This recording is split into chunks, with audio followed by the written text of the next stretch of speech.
intercepted. For 3 hours. Signal detected. Mike, in the night.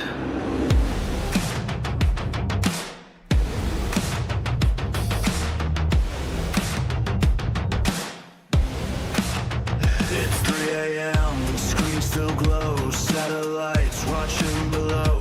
Red lights blinking on every street. Truth buried 6 feet deep. Paper signed in quiet rooms. Deals made under crescent moons. Digital chains you never see. But something in you wants to break free. They say it's safe. They say it's fine. But why's that camera watching mine? Clock hits free. The veil gets there. You feel the static on your skin.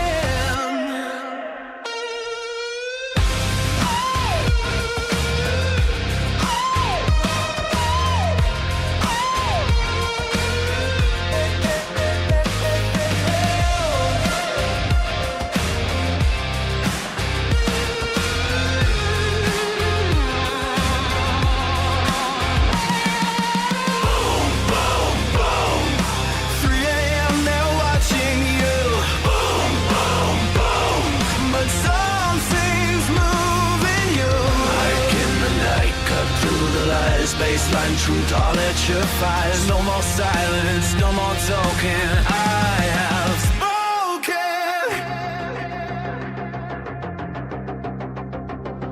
Bank accounts tracked every swipe. Data mined from every type. Algorithm knows your face, predicting every move you make.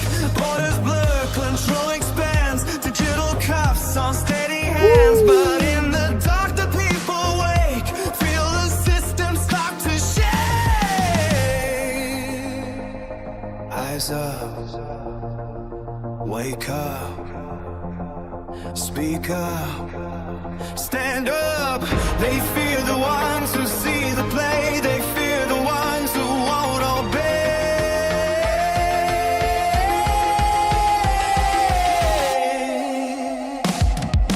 Fight, fight, fight. 3 a.m. that's when you know. Fight, fight, fight. The quiet truth begun to grow. Fight, fight, fight. Signal cutting through the room. Truth breaking through the blue. Mike in the night. No disguise, piercing through the alibis. Midnight message unbroken. I have spoken. When the world sleeps, the real talk starts.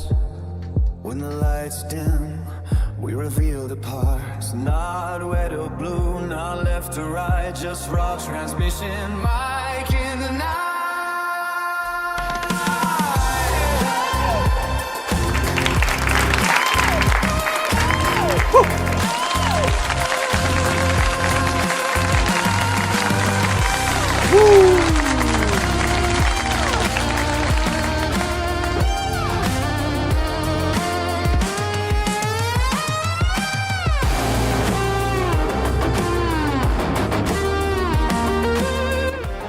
Today is the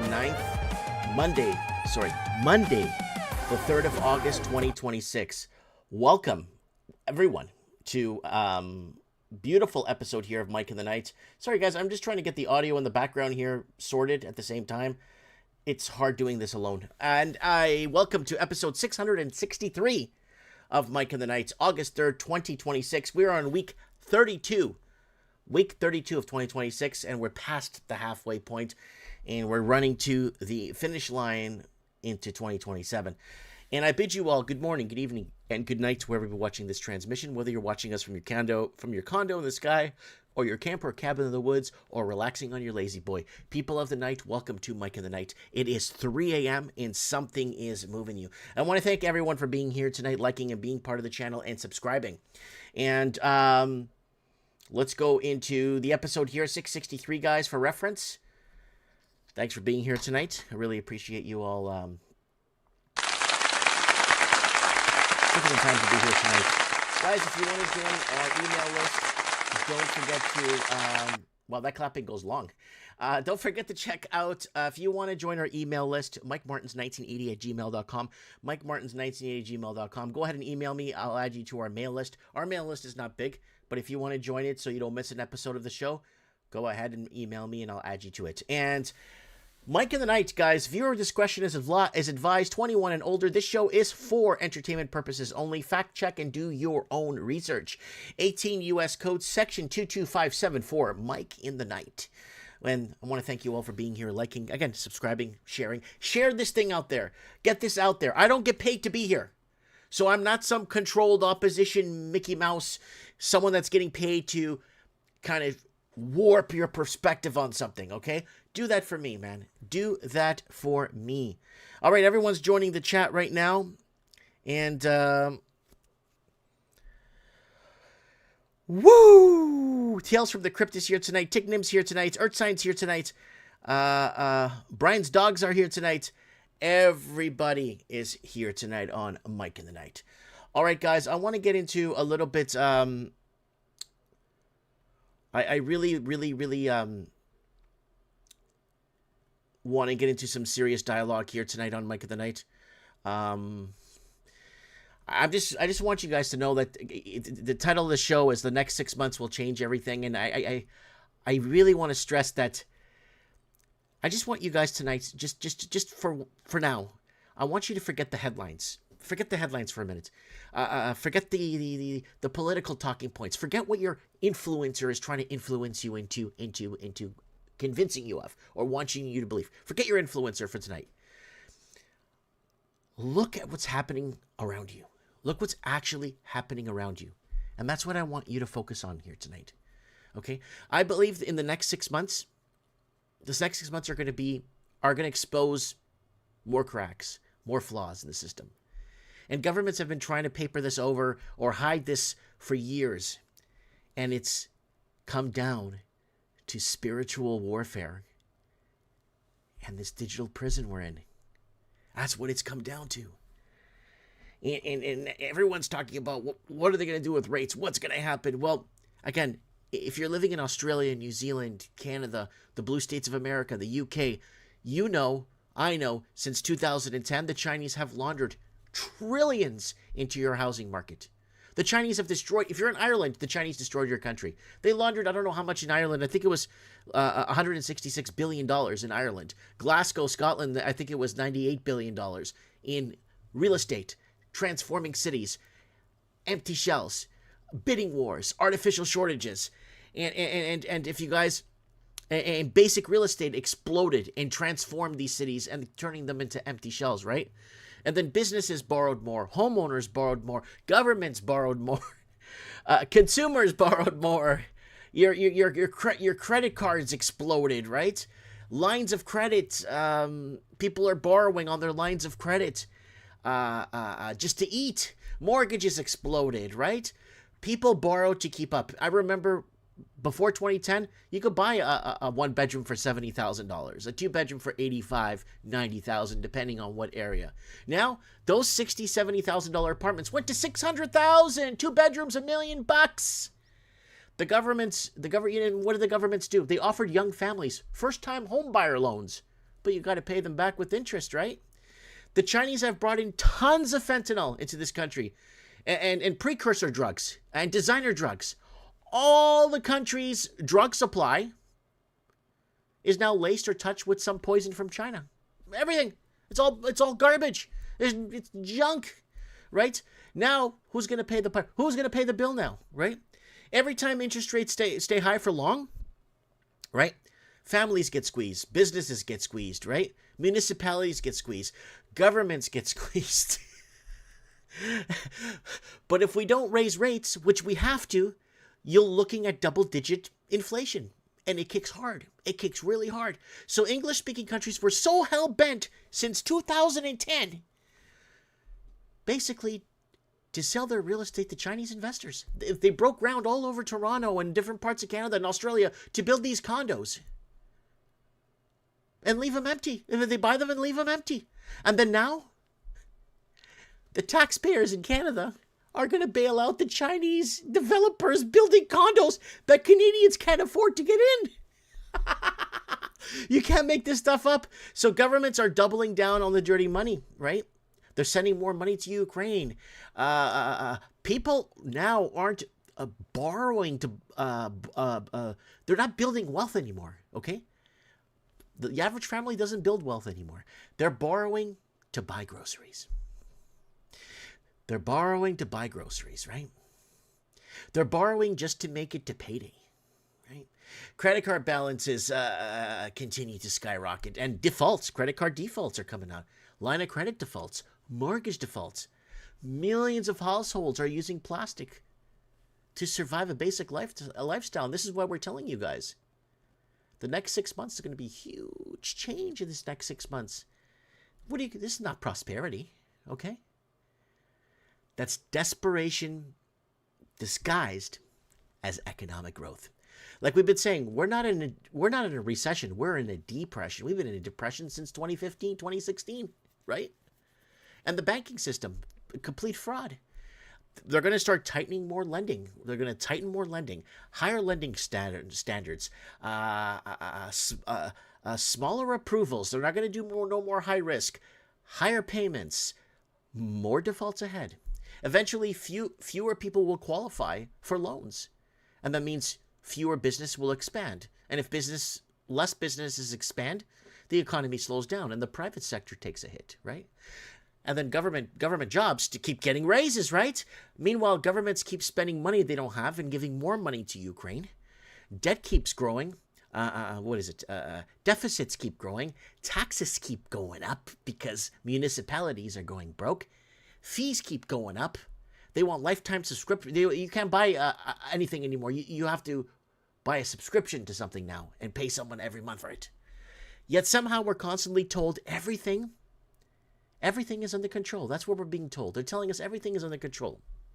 Okay? Instead of solving problems diplomatically, it feels like more countries are getting pulled into now these regional conflicts and proxy wars. And we warned you all about this. Wars are expensive. It affects your insurance. It affects your shipping. It affects your energy. It affects your food. It affects everything. And in the end, ordinary people usually end up paying through higher prices. They just raise prices on everything. And then the climate BS that's going on, the arson season we're going through, right? I have a very simple question about all this. Who's paying? Because eventually everything lands on the taxpayer. The consumer or the small business owner gets lashed, gets destroyed. Right? And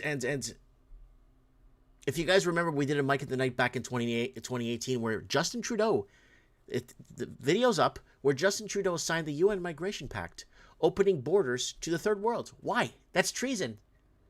That's high treason. But he signed the UN Migration Pact to open the border to the third world. Right? The West is already built by European expansion. The Europeans built the West. There's no argument on that, right? Migrants have come, and in my opinion, what I've been saying, have created a religious divide, a religious war divide, for us to take it out on the streets with civil unrest. That's what they want. That's what they have planned, right? So they can bring in the martial law, right? Across the developed world, in my opinion, trust in public institutions has declined in the last 10, 15 years. Many people feel governments are struggling to solve long-term issues they can't solve, like housing affordability, healthcare access, the healthcare is crumbling. 165,000 people in Canada last year walked out of the ER room without getting help. Or 143,000. Comment below and tell me what the number is, right? Infrastructure's falling apart because the people that built it left. Public debt's out of control. Trust the science. Remember that? Oh, I'm going to plead the fifth. Well, we were on the right side of everything all these years, right? People need to start asking harder questions because this next 6 months is going to be a big rude awakening. Start asking, why is housing still unaffordable? Why are cities struggling? Why is there a mass exodus in major cities? Everyone's leaving the country. Hence, The skyscraper dark ages we've been warning you guys about. Why are so many young people delaying to have families? Because they can't afford life. Why does everything seem more expensive while wages struggle to keep pace? Wages are not keeping up. What I'm trying to say, folks, is that these aren't left-wing or right-wing questions. I'm asking everyday questions. We keep telling you guys not to take sides. And the next 6 months, in my opinion, is going to be very hectic. Buckle your seatbelts, folks, because the warning signs are there. Watch the bond markets. Watch unemployment. Watch consumer debt. Watch the bankruptcies. Watch the commercial real estate. Watch that. Watch government borrowing. Watch how much money they're sending to the Ukraine. Watch the world go into war. What else? The migration patterns. Watch where migrants are moving around. Where they're going to destroy. Protect your soul. And protect your loved ones. Welcome to 663, episode 663 of Mike in the Night. Season 36, I think it's season 36, episode 8. Welcome to the show. All right, let's head over to the comments. Stay prayed up. That's right, Tignim. I have passed many farms north of Wellington country and lots of cattle. Good. Enjoy the ride. Good question. Good question. They got all these people applying for jobs. Hold on. Whoa. Endlessly applying for jobs instead of recruiting them to fight fires. Yeah, the arson that's being set. You go back to almanacs 5, 10, 20, 30 years ago. We got 2, 3, 4, 5 forest fires a year. If that. Now we're getting 40 forest fires a week. What a bunch of bullshit. Johnny's saying, God bless you, Mikey, and the real people. Yeah. I honestly think we're in the 4%. There's a 4% of us. That's it. There's only 4%. 4%. I could count in my whole town on my two hands who's in the 4%. You know what I mean?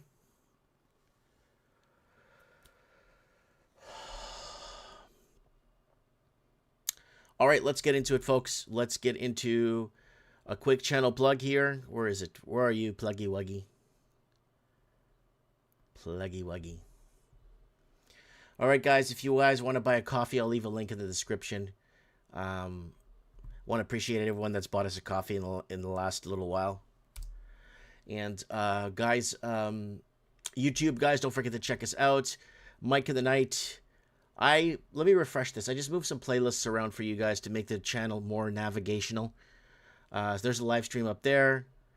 There's the, where is it here? There's the playlist there. Yeah, right there. Scroll down. There's a bunch of playlists for you guys to see. A lot of things for you guys to check out. Our home in the Philippines. Opening up a business from scratch. All kinds of stuff that we did for you guys over the last 15 years being here on social media. It's been a very good ride with you guys. It's almost like I don't know how to explain it to you guys, but it's almost like it's meant to be. I know this sounds weird, and I don't want to sound weird to you guys tonight on the show, but it almost feels like it's meant to be, like we were just meant to cross paths. Guys, mikeofthenight.org takes you to a playlist of Mike of the Night. There it is, live, right there. Look at that. So if you guys want to check out mikeofthenight.org, go there and you can check out and see old episodes of Mike of the Night going back the last 8 or 9 years. And Facebook, we're still here on Facebook, folks, if you guys want to check us out. Follow us also on Facebook. And don't forget to check us out on Instagram. Guys, we are here on Instagram too, if you guys want to check us out. And I'm going to give you the links to the Instagram if you want to call into the show later when we open lines. So I'm going to give you guys this here when we open lines, and you guys could come on the show. There's my Instagram. You can just send me a quick message. And we are still down on TikTok. I'm getting emails every day for people. Where are you? You're not on TikTok. Well, there's many platforms we're on. We got banned on TikTok for the 4th time, and I'm not going to bother. But we're on X now, so if you want to join us on X, go ahead. You've just Mike Martins. I think you should be able to find me with Mike Martins. I should come up, and if you want to join us on there, go ahead and do that. And there's an image of Fauci here. Imagine taking medical advice from a man who needs a pardon for his medical advice. Trust the science. And we told you guys, We told you guys before this even happened. When I was reading the medical journals that were saying they're going to infuse mRNA into our vaccines by 2020. I was reading that in 2017 for you guys, medical journals. Because my kids had to take 25 vaccines to go to school. And I'm like, no, they're not taking shit. My kids aren't taking anything. No way. No way. Yeah, so, hey, Shamrock Shake, how you doing, buddy? Fauci needs to be in jail. Oh, yeah, 100 quadrillion% that guy needs to be in jail. He needs to do his time. Yeah. Oh, Shano Vision's here. Shano Vision. Thanks, buddy.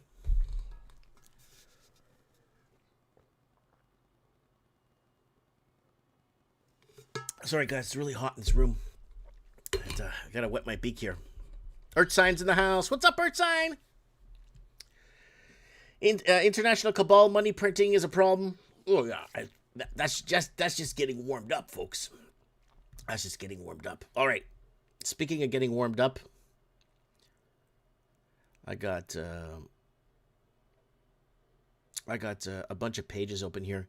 Let me just check and see, guys, what these pages are for. Oh, okay, it's just random pages. I forgot to close them before the start of the show.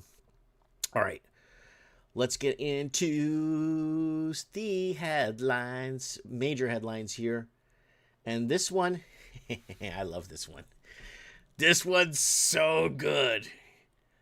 This one's so good. And this is the best part of having a channel where you could go back and connect the dots on what you said all these years and connect the dots forward.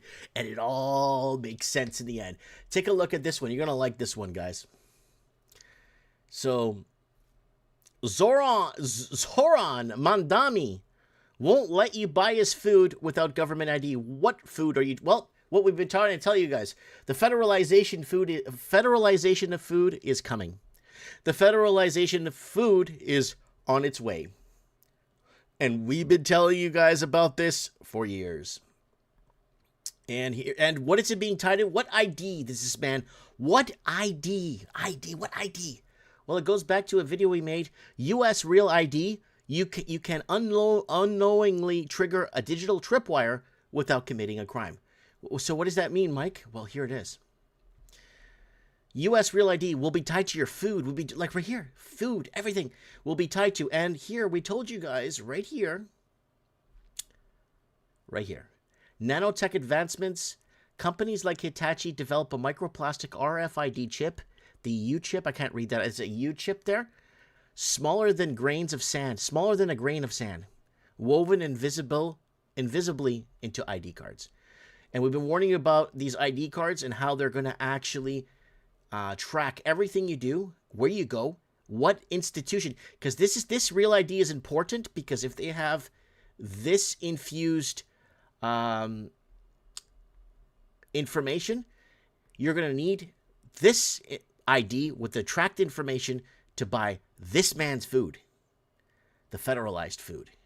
You see how the pattern works. You see how they're going to go into coining the term here, digital communism.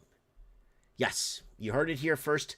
We're heading to digital communism is what it is. And this digital prison we've been warning you guys about.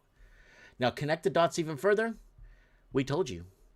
Federalization of food stores by 2030. Federalized food stores have arrived. Food price tracking system. Government-run food stores keeping families fed 4 years ago. Can't afford food? You are witnessing the creation of federalization of food and distribution.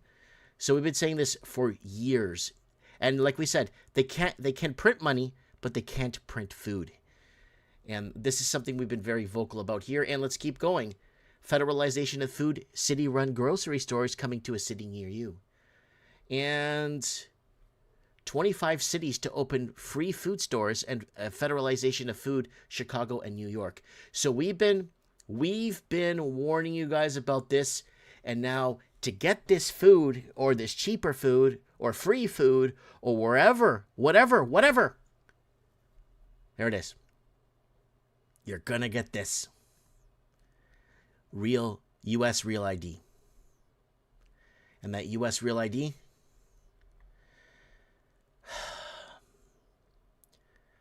It's travel. It even tracks you on traffic lights, toll booths, border crossings, retail stores, federal buildings. When was this?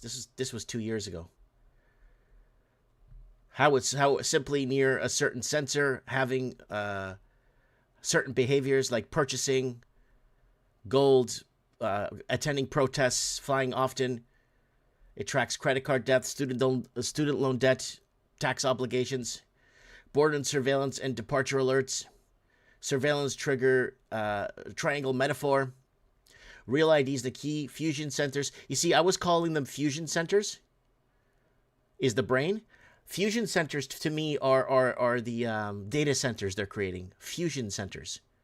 RFID, nanotech tags, right, are the veins. Border tech and AI surveillance are the eyes.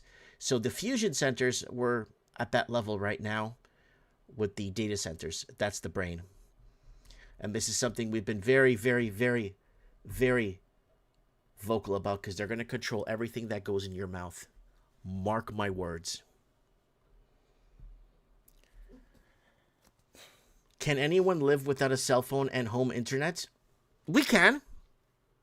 We can.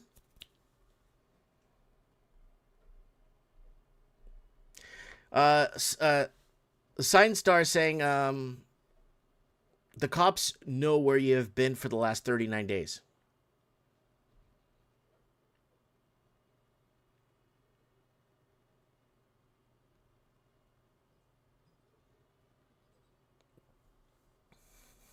So KCC Pack 172 is saying, when you and your family leave China, mainland China just enforced the law to prohibit people from leaving China and recall their money back. China will do the same real soon.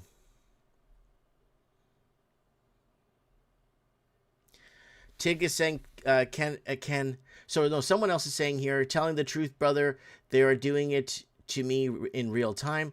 Tig is saying, can anyone live without, we said that, okay, there you go.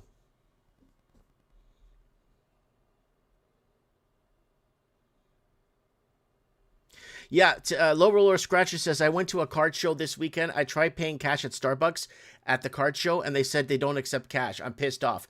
I made that video, too, when I was in Seattle. And I said Seattle was going to be the first city to go cashless. They're going to go... I went to the stadium. I went to street vendors. I went everywhere. Nobody accepted cash. Cash is king. And no one accepted cash. Only the homeless people wanted cash.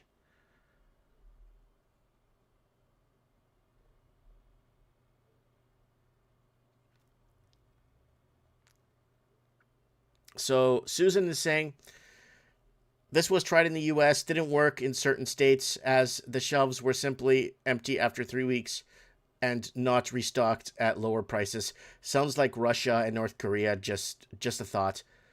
Soup Line's next. Yep. Digital tripwire. So... all right, let's move it along here.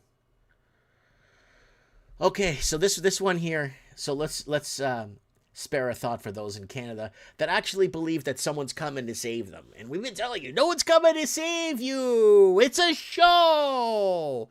And we told you back in November 2022, a man named Mark Carney is coming to save you. The man named Mark Carney is coming Canada because his job is to protect Chinese communist interests. That's it. To protect the fentanyl trade, the money laundering, to bail out the developers. Oh, he's coming to save you, all right. He's coming to save the Chinese money in Canada and protect that money. Bail out condo developers. Yeah. So what's in the headlines? Carney Liberal maintain a 9-point lead over Conservatives heading into late summer. I'm a fanculo.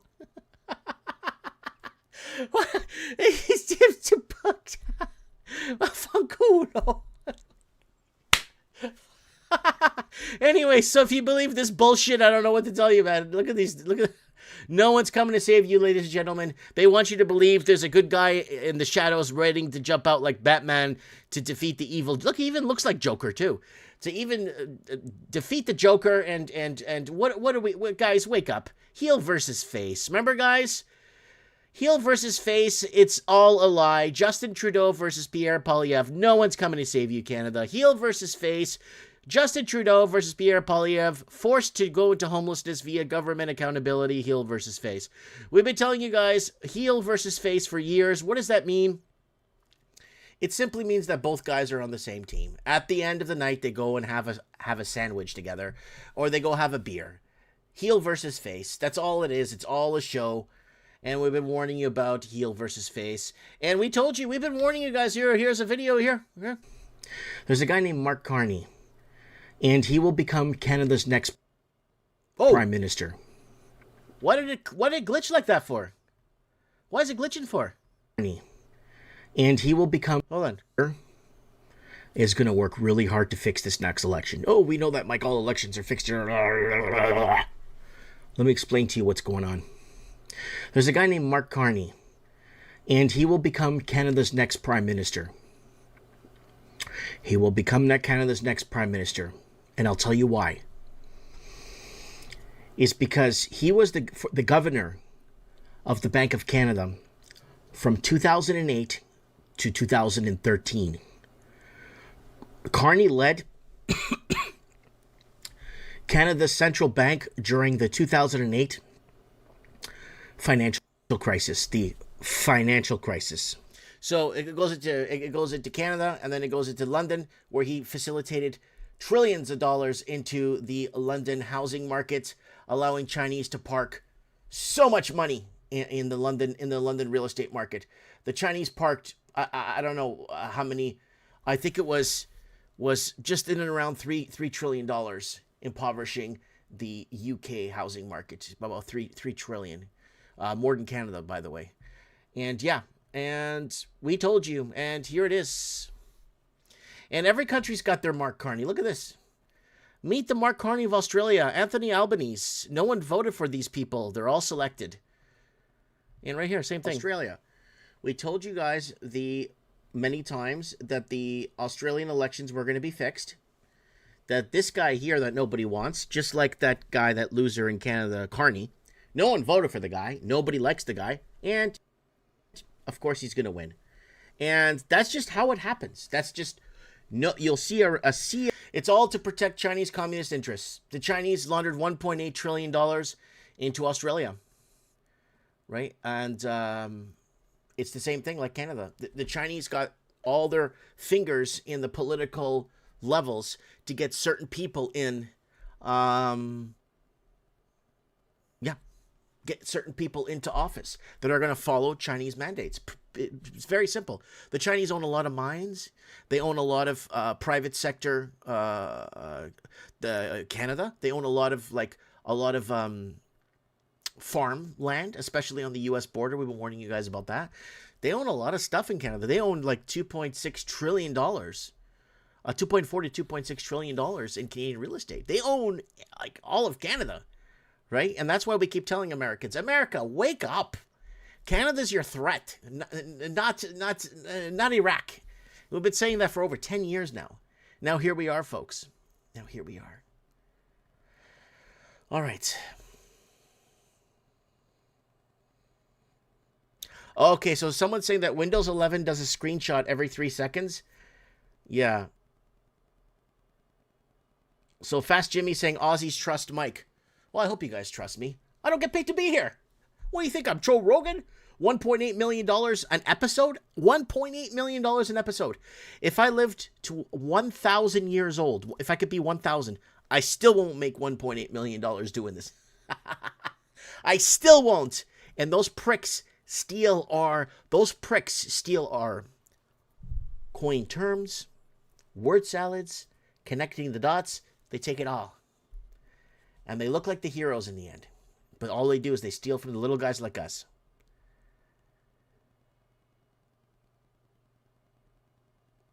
Okay. Yeah, Olivia Chow wearing a costume at the Caravana. No one voted for these people. Got your back, Mike, says Shalia Wag. Shahalia Wag.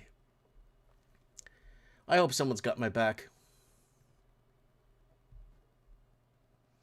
So this is guys, this is important, okay?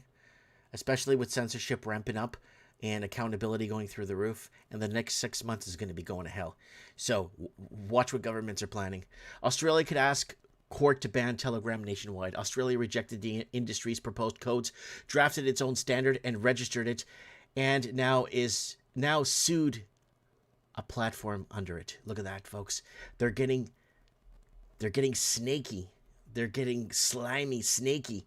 Australia's e-safety commissioner has opened a possibility of asking federal court to ban Telegram across the country, as well as pushing the civil penalty proceeding her office filed against the messaging service over the last week. And it goes on to say Telegram has more than 1 billion users worldwide and has both public messaging channels and personal messaging features. E-safety puts a shutdown order would cut off those visits and the private conversations they carry. So it's harder, I guess, to track Telegram messaging. But yeah. And Senate bill would put age checks in every U.S. operating system, and that's what they're pushing for too. Every bill that builds a checkpoint says it is not building a checkpoint. So when they're saying they're not building a checkpoint, they are building a checkpoint or a backdoor or some way into the system. A bipartisan bill just introduced would build an age check into the operating system of every phone and computer sold in America. The Digital Age Assurance Act of 2026 of the S55090, which we covered and did a short about, from Senators Andy, Kim, Cynthia, Loomis, and Barura, takes California's age signal law and makes it a national standard. So, like we said, it's going to start in California. They're going to put the framework, and it's going to expand across the nation. And they do the framework. They put the guardrails. They test it. They do back checks. They do front checks. They do the gatekeeping. They do what they got to do. And then they go ahead, and they're going to go nationwide like we told you guys. Word for word. It's up there. And France just deleted the human review step from stream blocking. Article 10. So there's no more human blocking streams. It's going to be AI. So Article 10 rewrites France's sports code. ISPs must block flag streams without delay and verify them later. So whatever it is, they're doing it with sports today.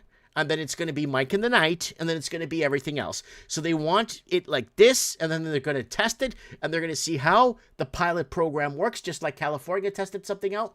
Now they're going to be doing, you get me, you see how the pattern's going here, right?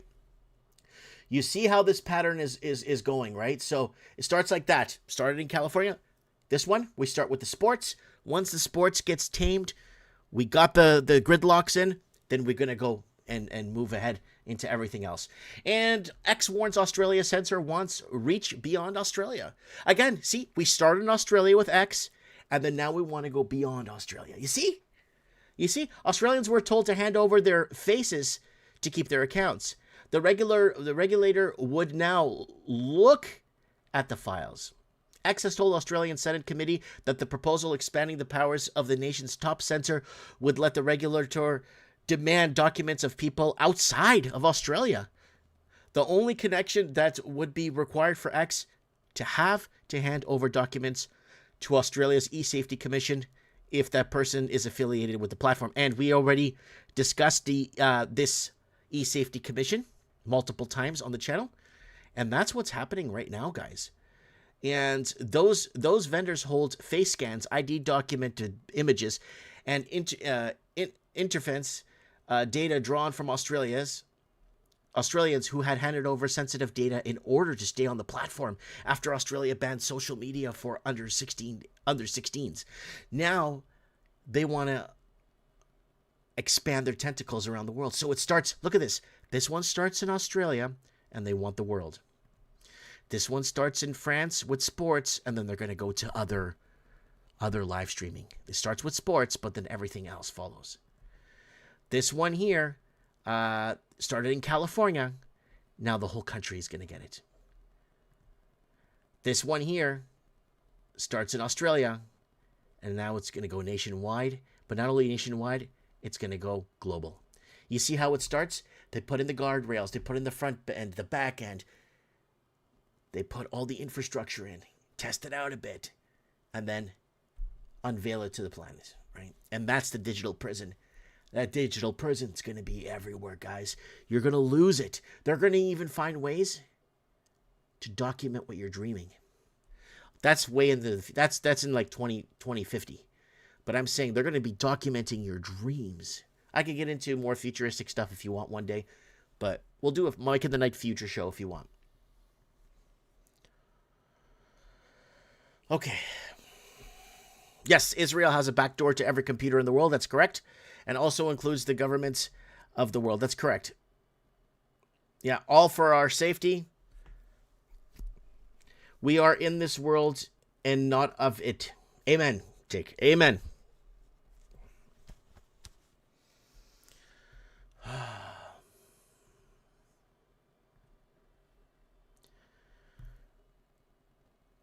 Okay, guys, I want to get into... Let's do a prediction in this show. It's kind of a given prediction. It's kind of given. But diesel shortage is real, and refineries are at risk of blowing up from lack of scheduled maintenance. So the people that built these refineries, the Europeans, are no longer around to maintain them properly. So they're bringing in people that can even drive a truck to maintain these things. So yeah, things are going to be blowing up soon. And the reason for this prediction video is quite simply, refineries and oil refineries in the West, not in Venezuela, not in the Middle East, are going to start going up in smoke. A lot of it will be sabotage. And now this ties back to, if you guys remember, the food. Remember the food wars 3 years ago when they were blowing up food processing centers, food transporting centers, pig farms, ostrich farms, wheat fields were burning, planes were crashing into food development plants. Remember that? Well, there's going to be a war on energy, and it's going to be domestic, and it's going to send fuel skyrocketing. So if you think fuel's expensive now, it will skyrocket. Because again, the people that built this infrastructure here are no longer there anymore. Again, they're getting in people that can't drive trucks. They can't even drive a rig anymore.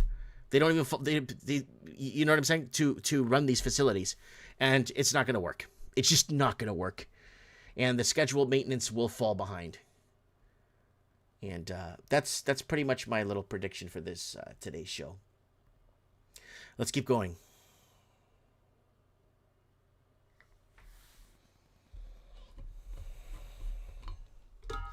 Oh, PDS10 is here. Thank you for joining us, buddy. We got Anarchy here.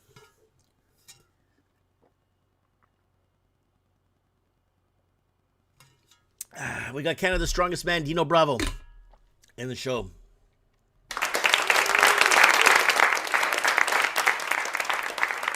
Yeah, Jimmy Hats. Remember when planes were hitting food plants? That was weird. That was during the food wars. And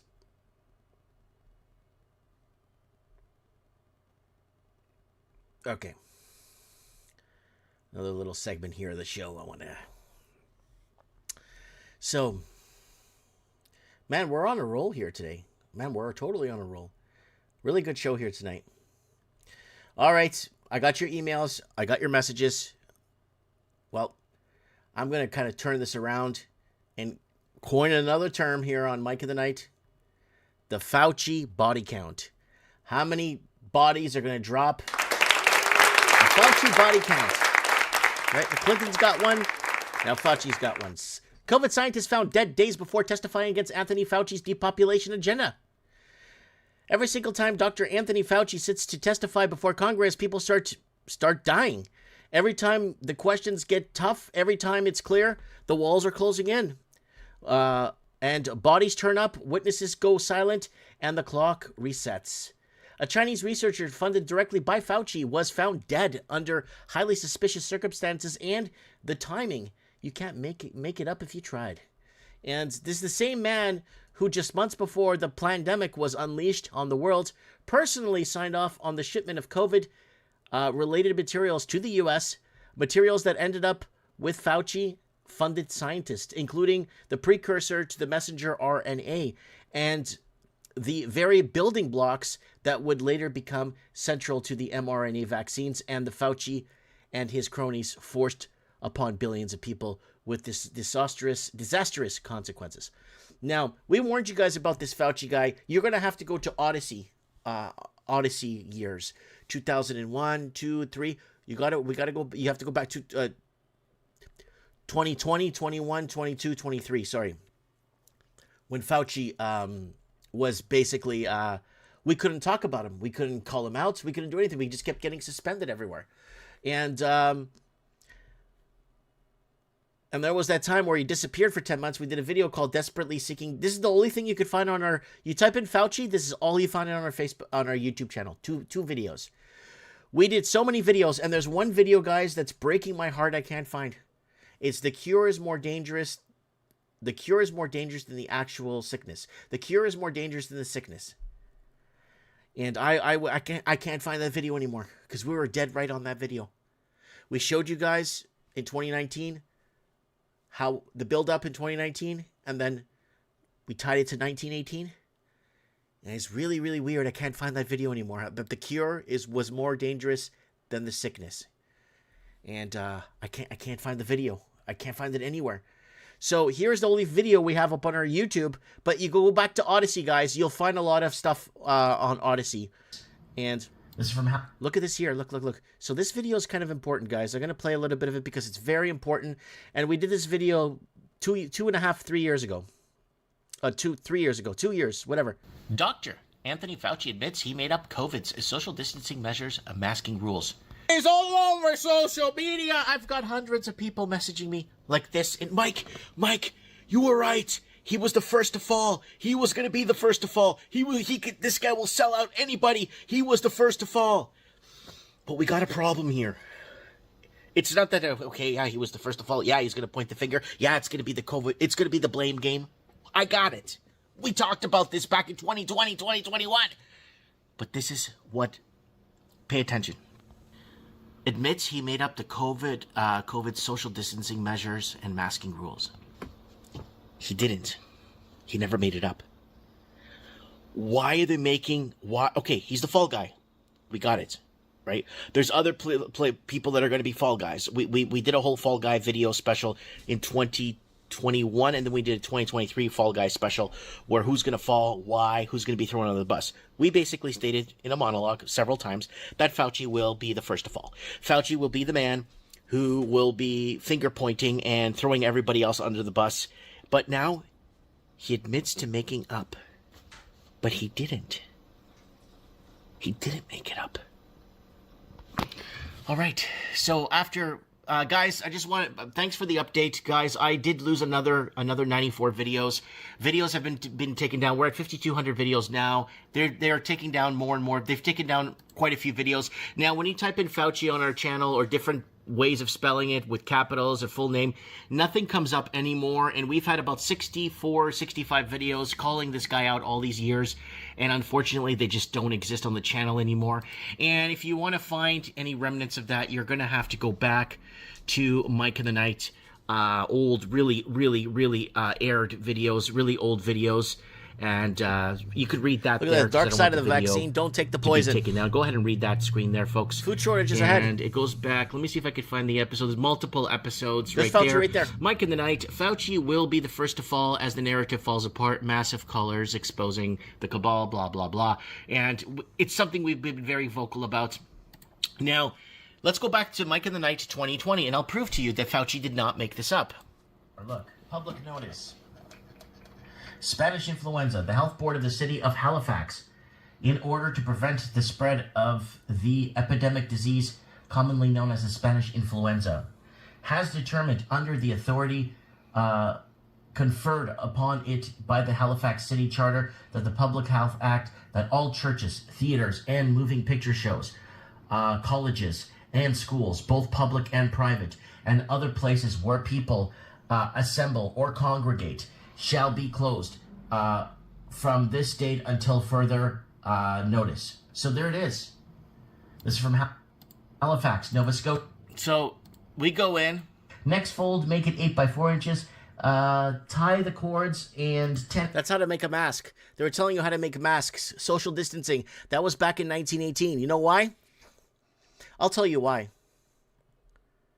I'll tell you why. They were doing all this shit back in 1918 so they could pass the Income Tax Act and the Federal Reserve Act. I'm willing to bet whatever you want. I'm willing to bet 5 years of my life that they staged this huge front so there wouldn't be an uprising or civil unrest when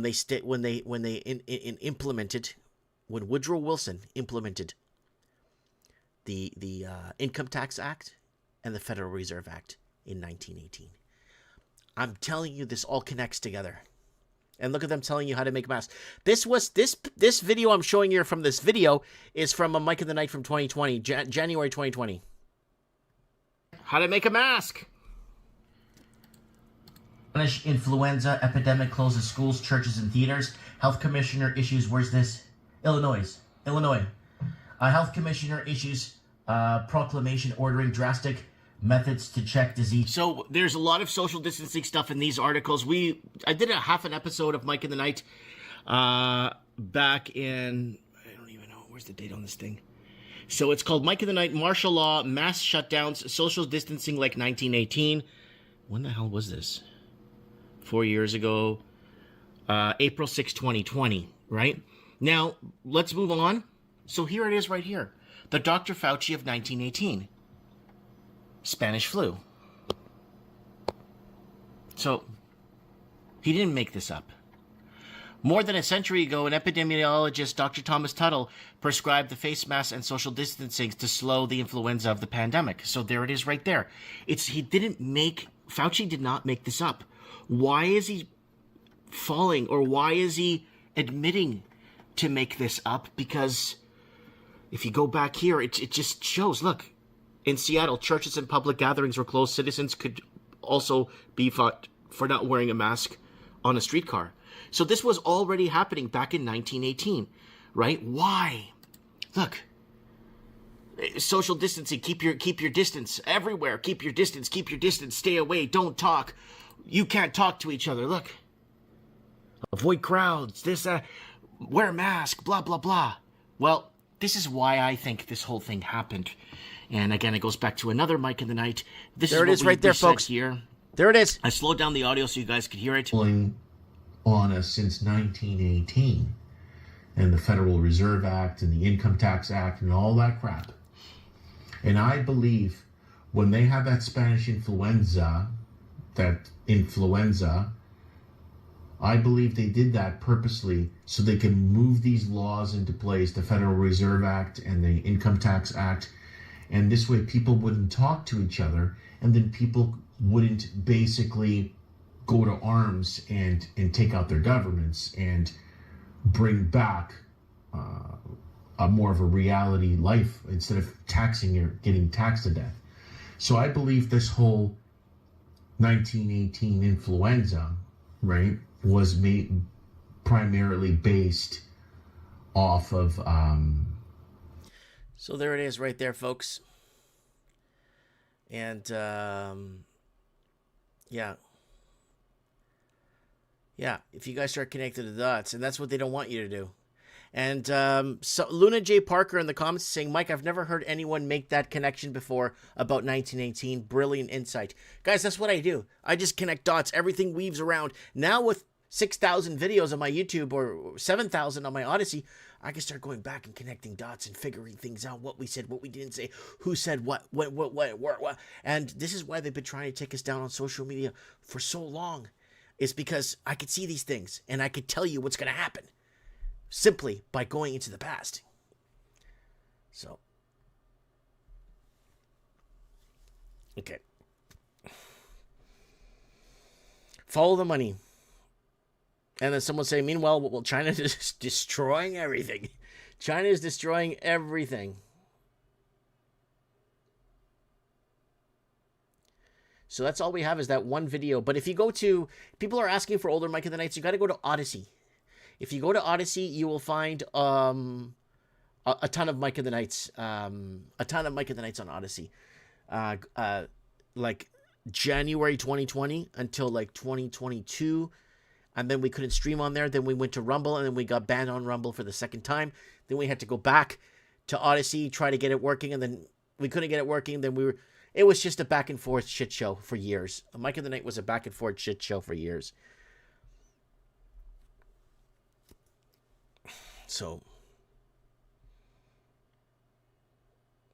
well, PDS10 is now making he is making an announcement here tonight on Mike in the Night. He is letting us know. I'm telling you now that Fauci did not kill himself. All right. Okay. All right. He's making it very clear. And let's go over to real quick here. Going to my dashboard, trying to make sense of what we're going to do next.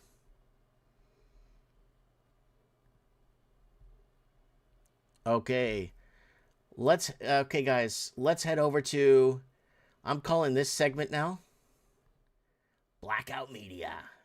What is the media in the West not telling you, or what are they trying not to tell you? So thick black smoke could be seen from kilometers away. Look at this. Huge in a production factory there in Huangado, Huangado district in China. Look at that. Holy shit. No injuries have been reported. So, yeah, a lot of chemicals go into making a lot of this junk that they produce, right? Authorities said that the cause of the fire was under investigation. You know what it is? It's the people that are being treated like slaves. They're tired. They're done with this shit. So, look at that. Imagine having that view from your office for the whole... Man, I'd love to be in an office that whole day watching that. Wow. All right. Nigerian Christians call on Britain to deport Islamics because Nigerians are being slaughtered in their own country by Islamics, right? And they're calling out to make Britain great again. And Nigerians have first-hand knowledge of this and first-hand account of the slaughter in their villages and towns of the Islamists. And white woman who beat cancer twice dies after being punched in the face by a random black guy. It's really heartbreaking. This is coming on the news there. Attack that gave her a brain bleed and ultimately killed her. And Gerke's daughter Felicia saying her mother's face looked unrecognizable. We had my It's really sad. I'm not gonna play this and cry here, but it's really sad. Some random. So why is this guy even allowed to exist right now? And then this guy's mother is gonna come. Oh, it's the white man's fault for oppressing us, and we're finding ways to blame everybody else but him. This piece of garbage, right here. Oops. And Jake Lang, I don't know who that is, nearly stoned to death in Aberdeen Muslim March in Dearborn, Michigan. So there it is. America is becoming taken over by Islamists, and the entire place is going to go to hell. It's going to corrupt. It's going to corrupt. It's going to collapse. There's going to be no one there to maintain the infrastructure. Look at that guy with the dress on, doing that front kick, that karate kick. Look at that. The guy with the dress on there. Good moves. Doing the moves. And the Americans running for their lives on their own soil. Look at that. Americans running with this guy with an Islamic flag here. Yeah. You see? You see that? You see that? Gets hit from behind too. Yep. That's why everyone needs to go back to their countries. Just go back to I'll go back to Portugal tomorrow. Everyone has to go back to and then the people in Portugal that are not Portuguese go back to their countries. Everyone go back to their countries. And on this day, July 1st, 2025, average day in Nashville, Tennessee. Like, what the hell why are people doing this? Is there sound to this? Oh, there's a piano playing. So, yeah. I'm not understanding why people are losing it so quick. And Why are you saying that? Because that was the job of CNN. Okay. Was to put Okay, the stop. chyrons up Okay, about stop. how many people are We dying. were trying to To be, get people we to were comply. listening to the leaders in this country. Yes, You I were do. part of the problem. No, I wasn't part of the problem. There was absolute press malpractice. I'm not debating this view. Of course you won't. No, because I'm not all debating you know how to false- do is repeat things that people told you and say, trust the experts. That's what you did during COVID. Now we know that Anthony Fauci, who was the expert, was lying about everything, about masks, about the social distance. What are they doing in Canada about those? What was those medical experts in Canada? What are they doing about those people? Those medical experts. What about them? Remember them in Canada? Canada's a laughingstock. Put a mask on when you're making love. When you're having sex, put a mask on. You can't make this shit up. What happened to those experts? How come they're not under the microscope right now? The blame game it's surfacing. And that's why I'm saying the next 6 months is going to be very, very rememberable. About natural immunity, about the transmission from the vaccine, about the source of COVID. He was lying, and you were punishing people for not trusting the experts. And now you're rolling out the experts again. Yes. To talk about something that you have no personal knowledge of. Let You me were finish. scaring people. Why are you saying that? Because that was the job of CNN. Okay. Was to put Okay, the stop. chyrons up Okay, about stop. how many people are We dying. were trying to To be, get people we to were comply. listening to the leaders. Mafangulo. All right. Man catches kid starting a fire in the middle of Prince. No, that's lightning. Oh, come on. If it's in Canada, if there's the 2,000 forest, or what is it, 585 forest fires we've had in the last week alone, that's lightning. Okay? That kid was walking and lightning just went behind him and started that fire. Okay? Lightning.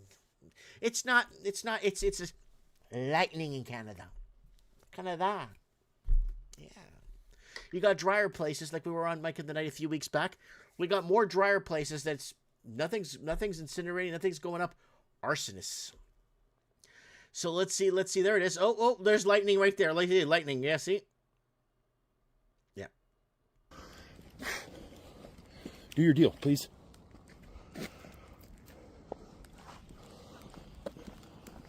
Sir, you saved yourself an ass whipping by conducting yourself appropriately this morning.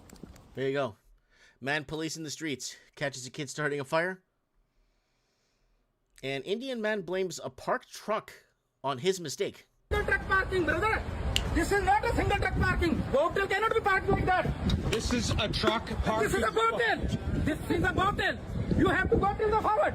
No. This fucking stupid fuck. Look at this. I'm in my fucking spot. Check this out.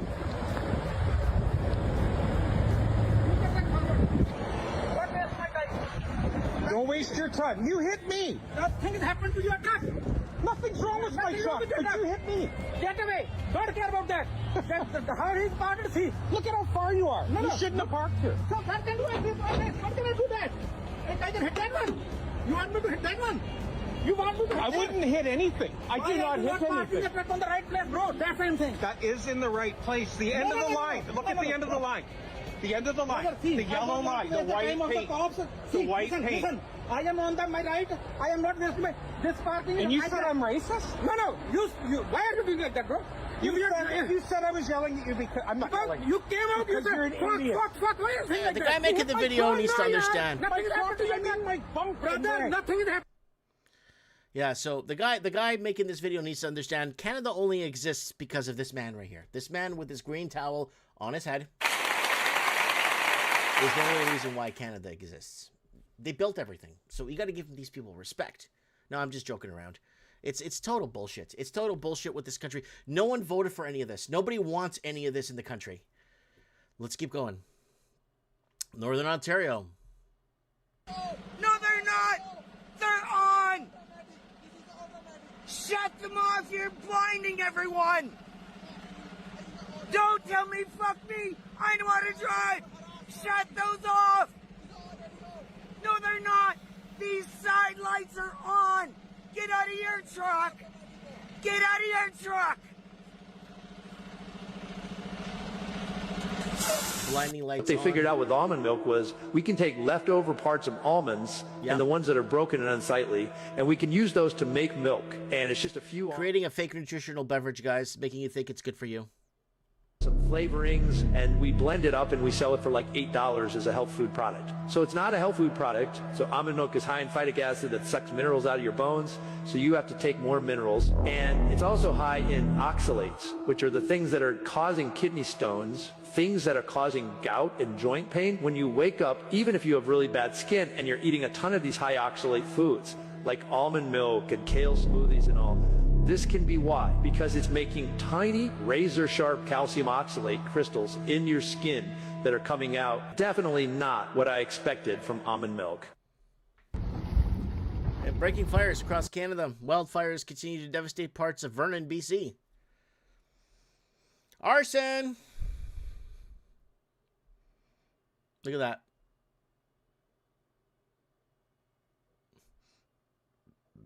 Arson! And truck driver claims water was mixed in with diesel, saying it's destroying mileage and increasing operating costs.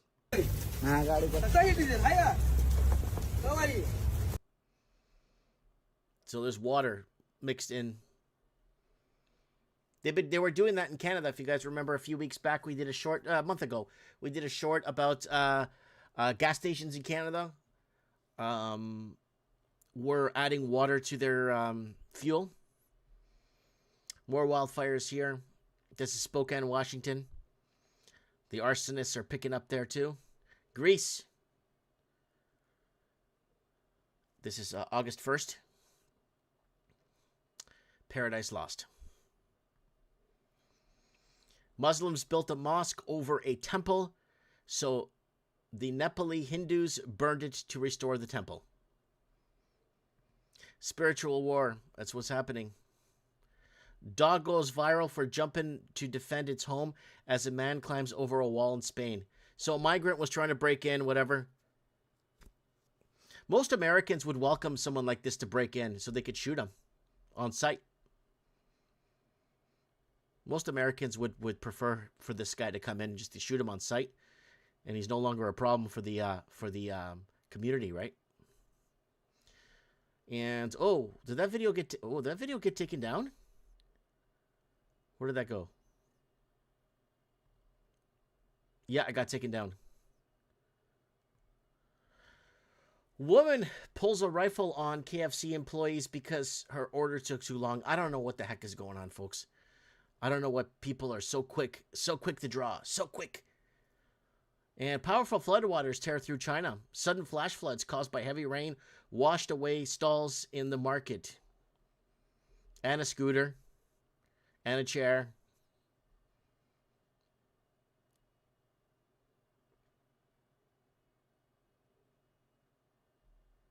Yep. And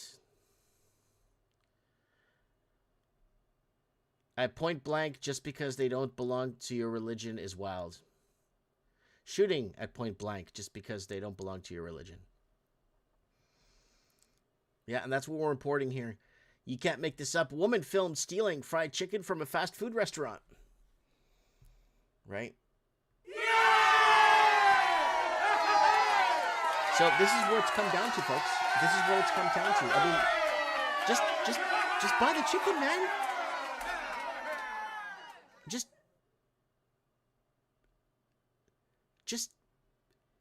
Just pay for the damn chicken. What is that? That's in America. What is that? 11, 12 bucks? What is that? 11, 12 dollars in the United States? What the hell? Just pay for the damn chicken. The guy's probably in the bathroom. Oh, this is a good one. Woman goes on a wrong way direction in a parking lot. Look behind you!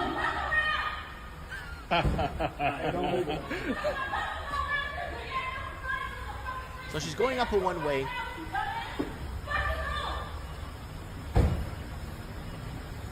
Barstool $40, baby. She's going up a one way, and there's cars behind him, so he can't back out. And she's demanding that she goes this way, and everybody behind him, the 50 cars, need to move because of her. Right there! Where? You were sitting here and you would have moved around and tried to pull a trying to prove a point. You're going the wrong way. You're holding up the line. There's no parking spot. Where are you going to go? Where are you? Entitlement is huge. Holy shit. And manifestaciones en Madrid pide dimisión de Pedro Sánchez. Basically, get rid of the president. The president needs to go.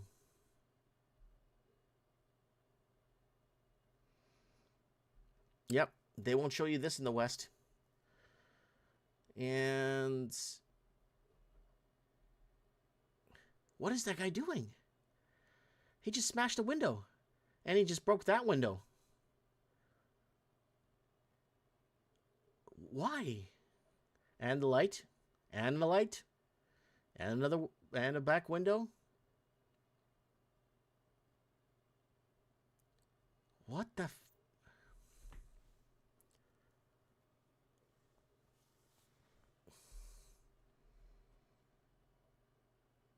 What would you do if you walk out in the parking lot and this piece of crap is beating the crap out of your car? For what? And Patriots Españoles patrullaron Ceuta y busca los... Okay, so basically the people of Ceuta are hitting the streets. Yeah, if you're wearing a burqa, you want to get off the road. You want to disappear if you're not Spanish. They're going in and they're cleaning house. Remember, guys, Ceuta is a enclave of Spain in North Morocco. If you guys remember that, we made a video showing you the map where it's at, because people thought mainland Spain was being taken over. So people on the streets are going, yeah, the people on the streets are done. They're there, yeah. And 4.7 magnitude earthquake strikes near Naples, Italy. And sending people out to the streets in worry. People are worried. And former Chinese President Hu Jiantao suddenly removed from Congress. So just like the Ba'ath Party in Saddam Hussein, if you remember, Saddam Hussein smoking a cigarette and then picking up people of administration or other parties or whatever parties and just escorting them out in the middle, you know what I'm saying, in the middle of a meeting.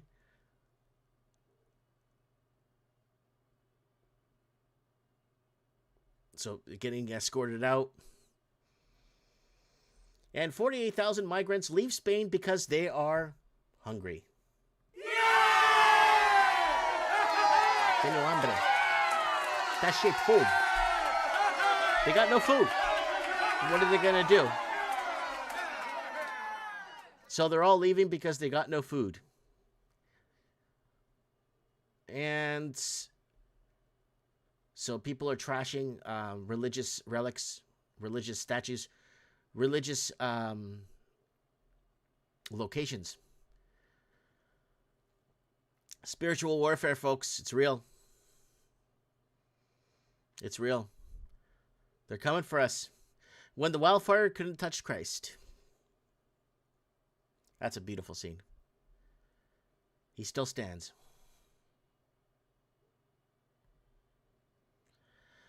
First night of chaos as Ceuta struggles to contain migrant attacks. Yeah, this is older footage, but yeah. Oh yeah, that Chinese guy doing AI. He's going around filming and recording people's faces and sending it to AI. And someone said to me, Mike, but that's in the Constitution. Read the Constitution, Mike. It's the freedom of speech, freedom of this, freedom of that. Yeah, it's the freedom of speech, freedom of the press, freedom of assembly. I know what it is. But for an American, not a Chinaman, the freedom of the press, the freedom of speech is for Americans. Not this guy taking pictures of Americans to send back to China. So you guys got to get your boundaries straight here. That's for American people. Not for me. Not for me as a Portuguese man. American people. Anyways, guys, thanks for joining us on Blackout Media here on Mike in the Night. All right, let's open up some lines. Yeah. Big show here tonight, guys. Big show. I did a lot here tonight. I need a break. I need someone to call in and talk for an hour. Let's get some 10-minute callers if you want. If you want to come. Yeah. Let's get some 10-minute callers in, guys. Let's get some 10-minute callers here tonight on Mike of the Night. I gave you guys the Instagram if you guys want to call in and be part of it. It's not hard. All you have to do is use your phone as an Instagram, right?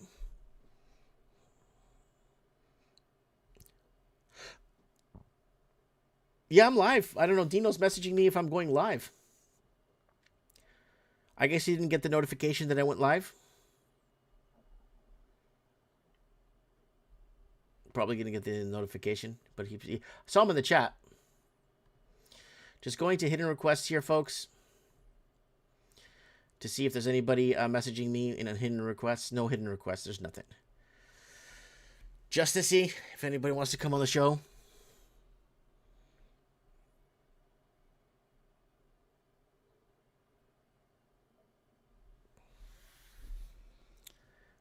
Who register them on a human scale?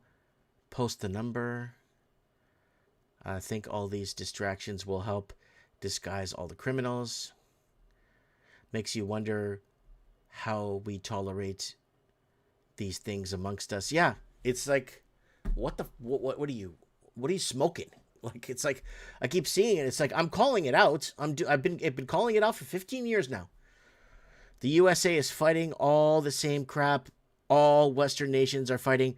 They use Russia and China as the scapegoats. All nations are run by secret societies.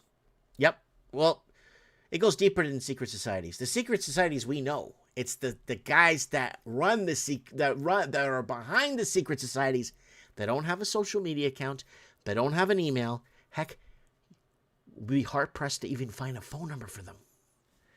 These guys, the ones that run the guys that are running the guys that are running the guys. Those are the guys. The ones you will never find on a cover of a magazine page. An article written up. You will never know who these people are. So we got Sandy for Freedom in the house. Thank you, Sandy, for being here. Hey, let's see if anyone's bought me a coffee tonight. Yeah, we got. Oh, yeah, we do. We got. Tio is always buying me a coffee. Thank you, Tio, for the coffee. And Dino Bravo. Thank you so much for the coffee, buddy. And then we got PDS 10 for the coffee too. Thanks for the coffee. And Keith. I'm not going to say your last name, but Keith. Thank you for the coffee, buddy. Let's see if there's a message here for me. Hey, brother, I hope this helps because I am almost done here in Shit Falls, Ontario. Well, thank you so much, Keith, for the coffee. Thank you, everyone, for the coffees. And I'm getting your video cannot be monetized. Claim was found in your video. Mike of the Night 658 Global Reset. No one voted for. The visibility of your video is not impacted, but you can no longer monetize it. The claimant is now either monetizing it. Edit the segment out. Okay, let me just review this real quick and edit anything about FIFA. Calling FIFA out. They actually they block you from. If you call them out, they block you. Yeah, Maradona. Maradona claims, look, I'll even show you guys here. They're getting rid of this. It's not even a FIFA clip. It's not even a FIFA clip. Watch this. Right there. Maradona claims horrible refereeing helped Spain beat Portugal. That was in the 2010 World Cup where the referee helped Spain beat Portugal, and Maradona said so too. So they're actually removing this from my Mike in the Night because we're not allowed to tell people the truth. And FIFA is very, very prickly, very touchy when you call them out on their bullshit, right? So I'm trimming out the segment. I acknowledge. So they want to remove history, right? If you go back and watch the 2010 World Cup, you'd actually be floored on how so much cheating was allowed in the World Cup. So, okay, where was I here? Okay, I can close that. Trim out segment. Done. Fangulo. Done. Thank you. Okay. What else? You see how it is, folks?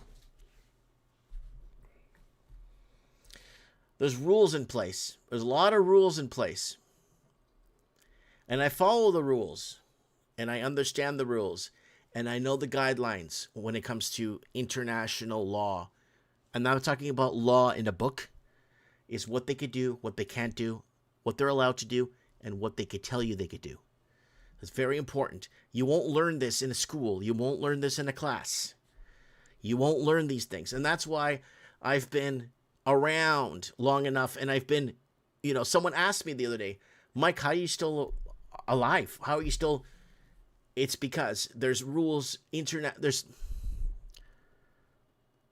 the rule of law in place for this kind of theatrics or calling out, or there's rules in place. Okay, let's put it that way.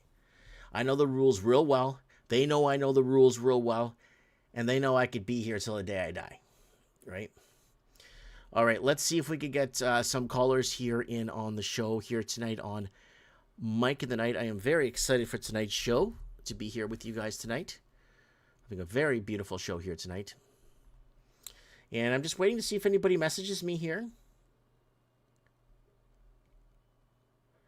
If anyone wants to message me here, I would appreciate you guys. I would appreciate your support, guys.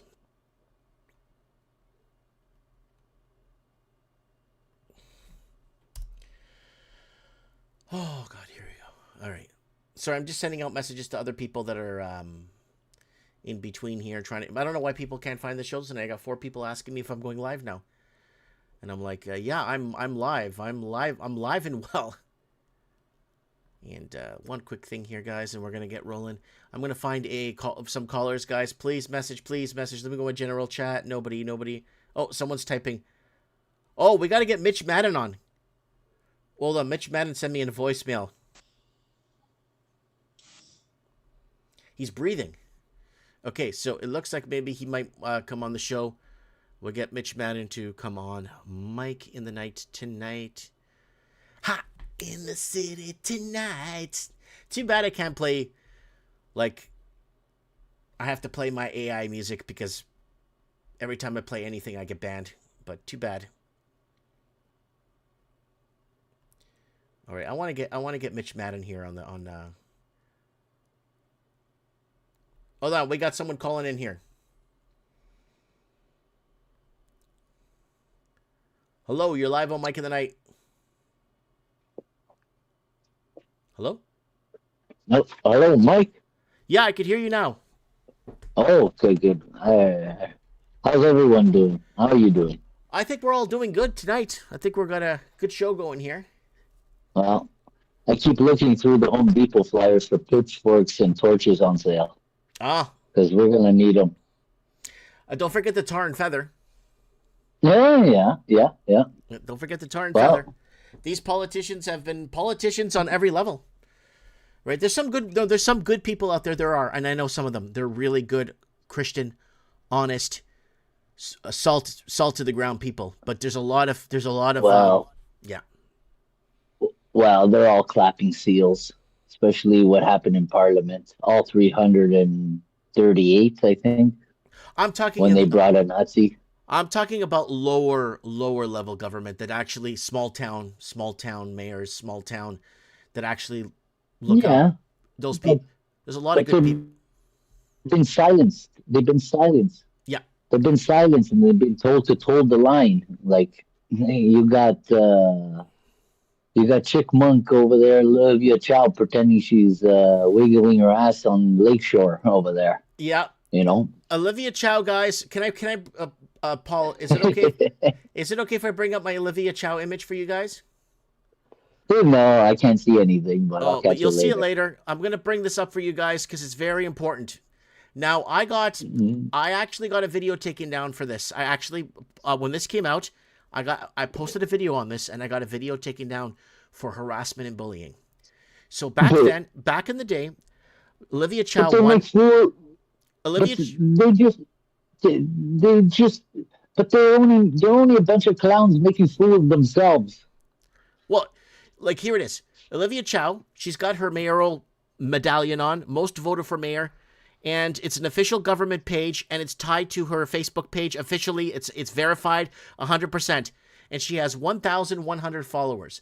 And then on my YouTube, no, my Facebook, Oh yeah, 121,000 followers. now.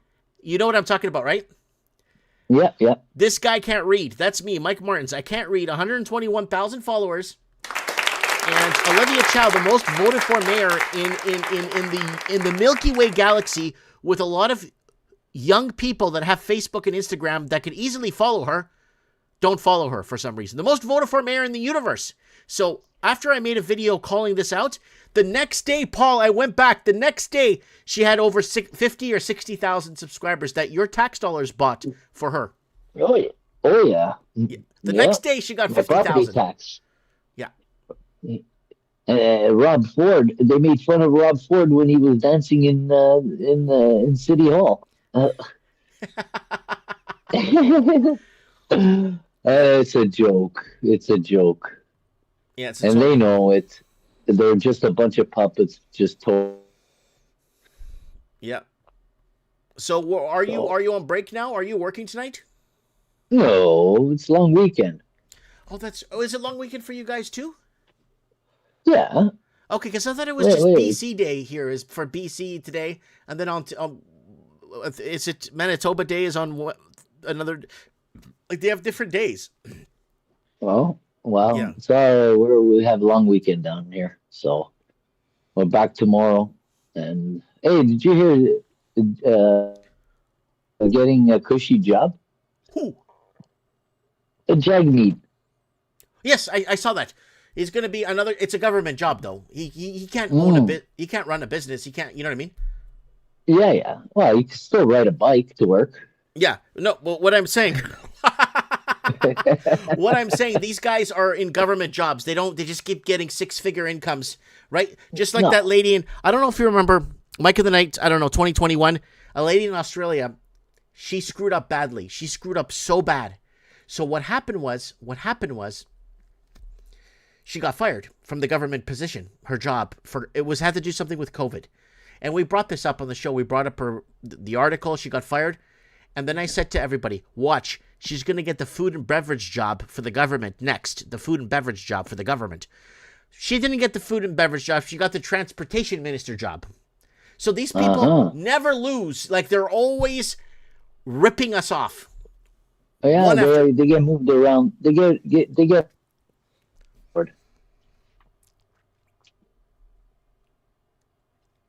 Hello? Yep.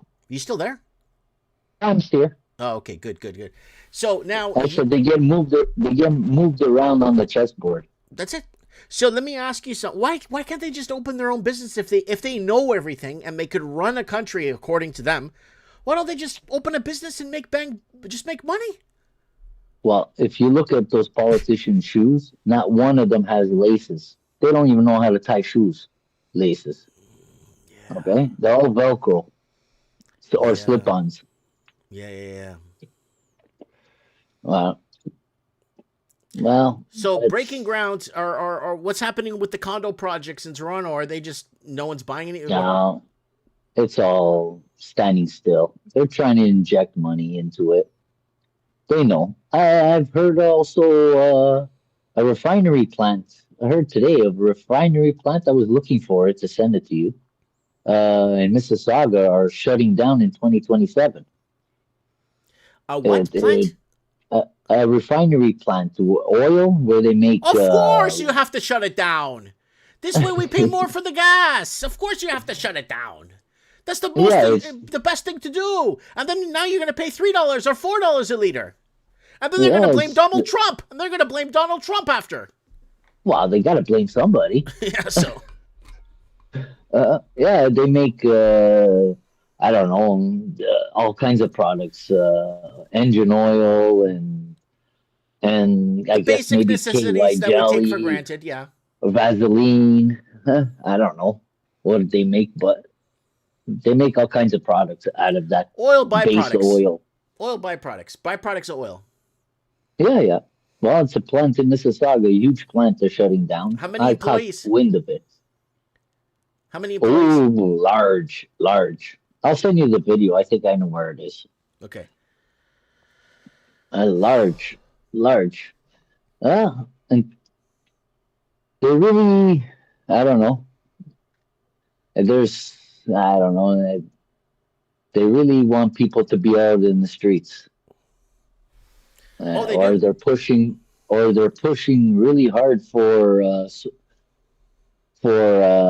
some type of social program or whatever.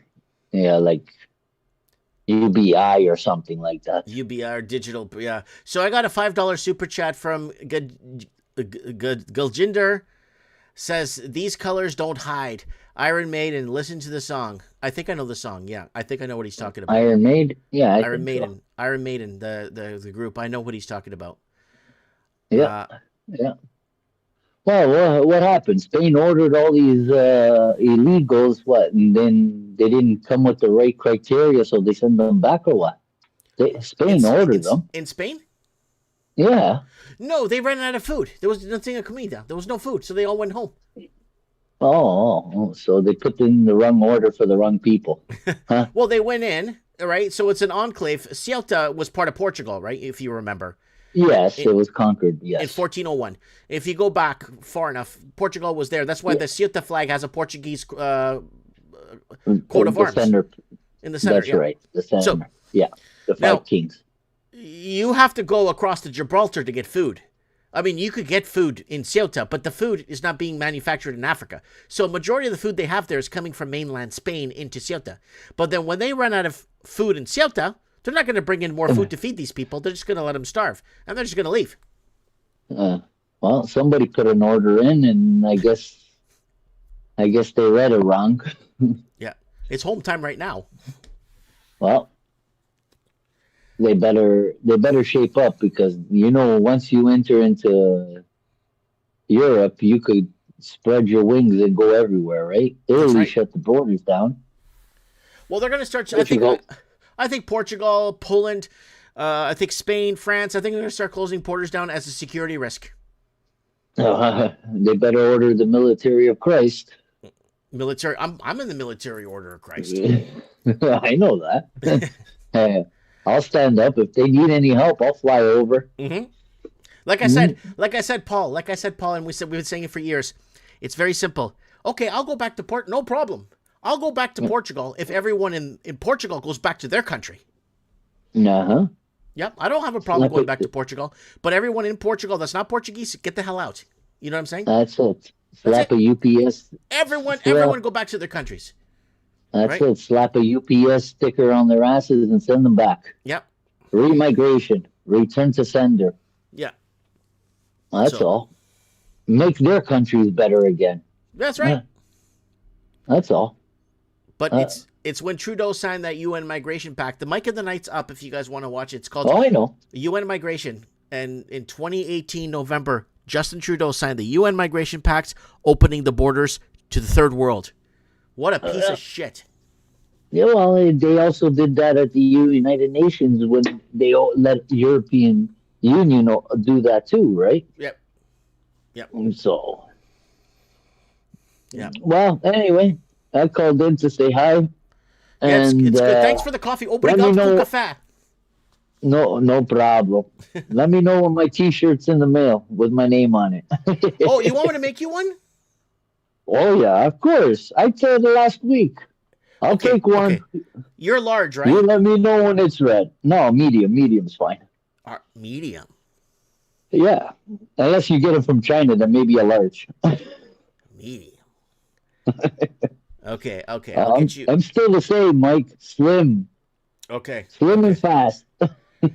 Okay, I think you're the large I washed my extra large and it goes down to a large.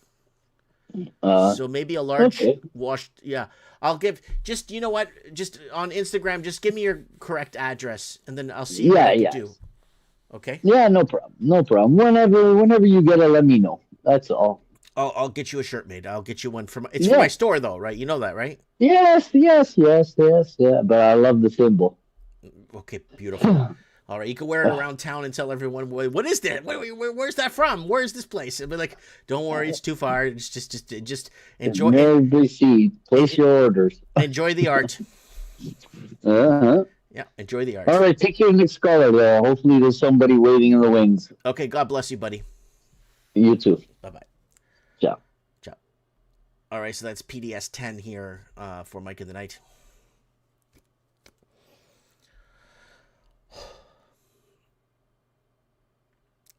Ji Peng Ping. All right, let's see if we get someone else to call into the show, guys. Don't be shy. Just like, see, Paul just called in right there. I think we could get, hold on.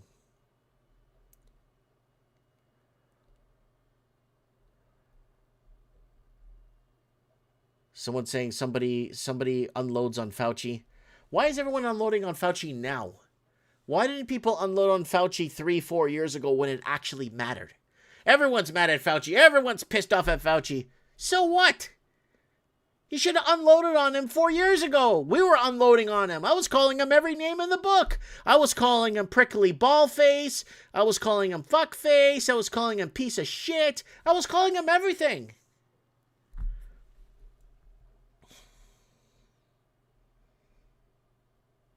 Yeah. So we got Big Rob New Zealand in here tonight. Guys, combined across all platforms, we just passed close to 300 people watching across all platforms here. So we're going to get Mitch Madden on the show tonight. I got to get Mitch here. We got to get Mitch Madden, guys. Guys, you're tuned in to episode 663 of Mike of the Night. Thank you for whoever bought me a coffee tonight. Thank you so much, guys. I really appreciate it. It supports our transmission. And let's get our caller in.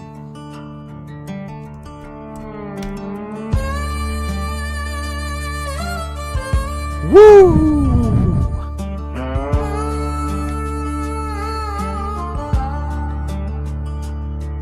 It's 3 a.m. in a one-stop town. Neon buzz and the world shut down. Coffee's cold, but the mic's still warm. There's a storm outside and another reform. Headlights roll down Highway 8. Folks still talking about the state of the state. Bills go up, paychecks thin. Feels like a house always wins. But there's a voice on the air tonight, cutting through that pale moonlight. Mike in the night, on the AM line. Truth coming through like a county sign. You can run, you can hide, you can close your eyes. Let you feel that moving deep inside. At 3 a.m. when the silence is broken, old guitar and the truth outspoken. No teleprompter, no token, just a man saying I have spoken.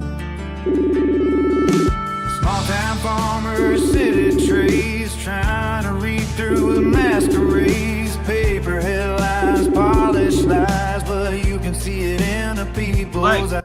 Mitch, how you doing, buddy? Good to have you on, Mike of the Night. It's been a while.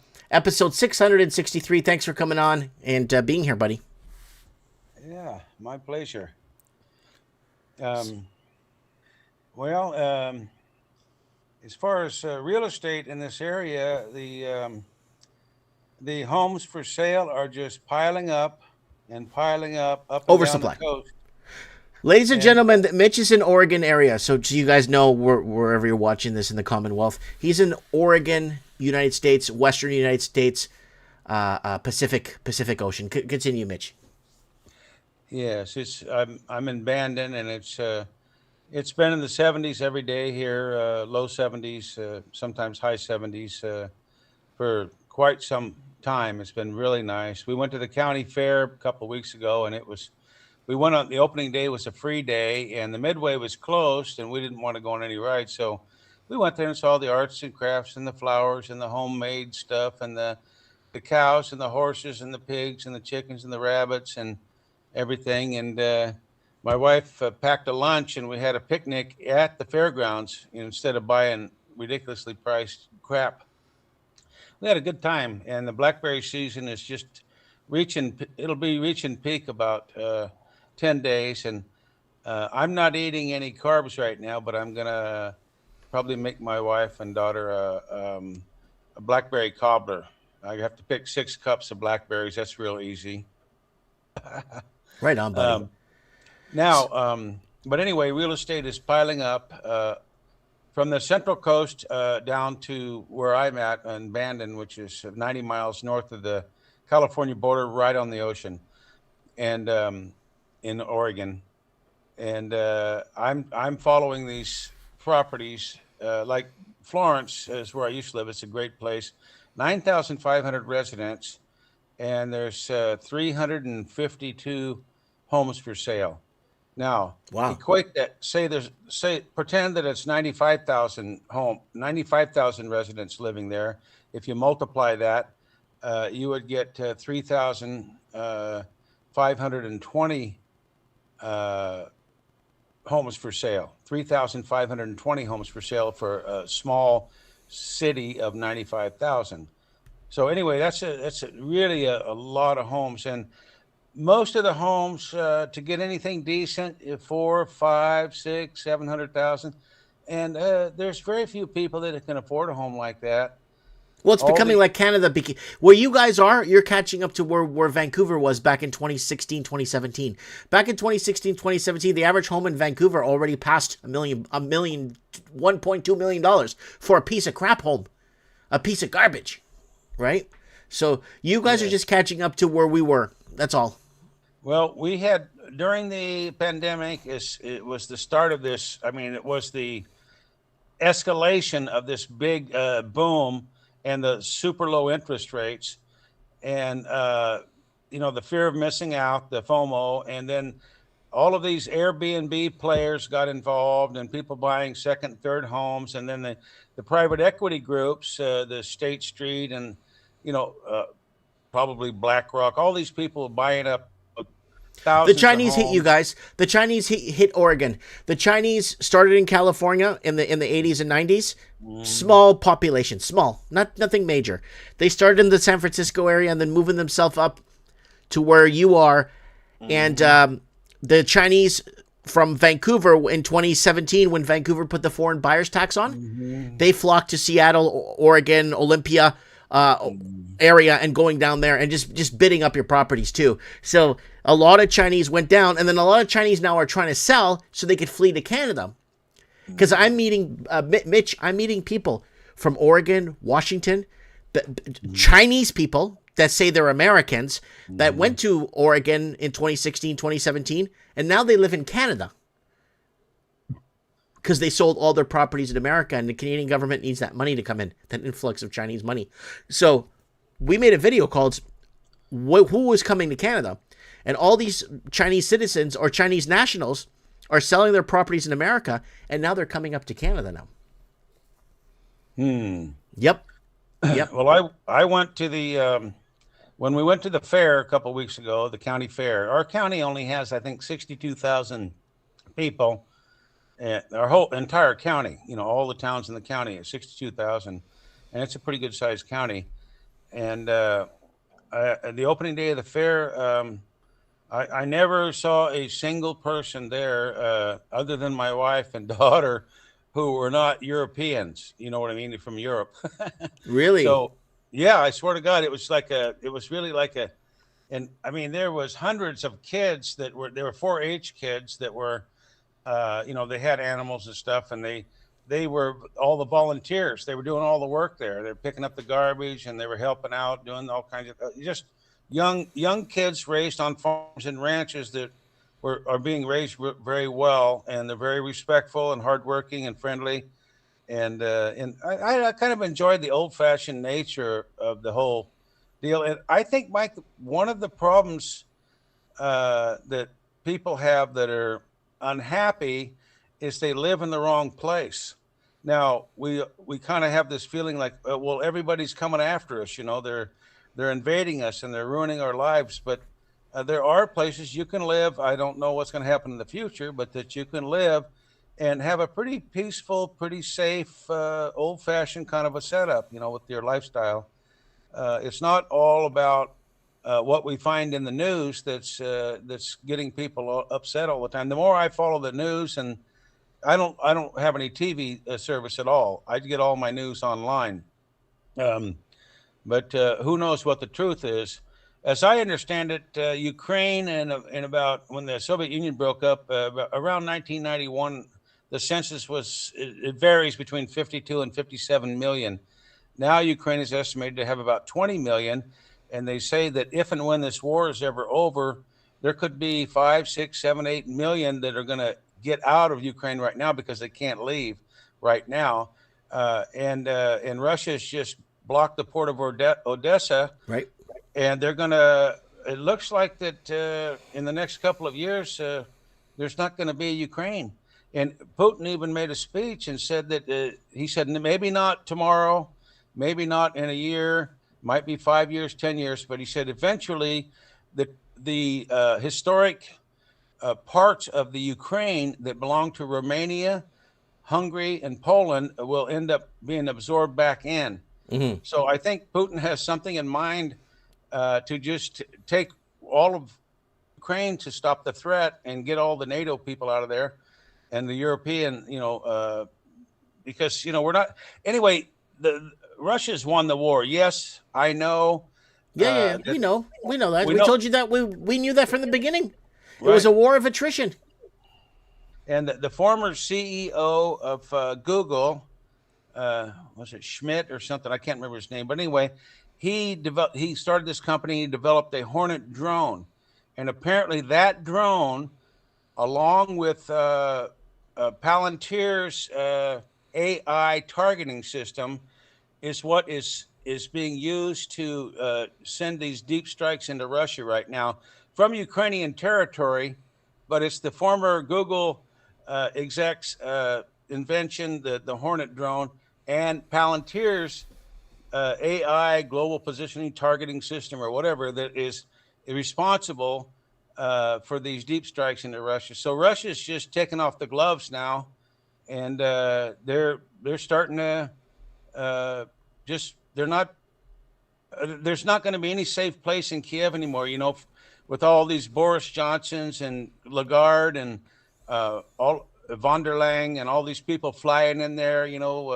Lindsey Graham, the former guy who was alive, that they're saying that he might have died from midnight hammer when he was in Kiev. Mm-hmm. And they were talking, kind of like a sexual undertones, because he was known to be a homosexual who hired sex workers, male sex workers. Mm-hmm. They said, and somebody made a joke that he may have died from being caught up in Operation Midnight Hammer in some hotel in Kiev. Anyway, I thought that was pretty funny.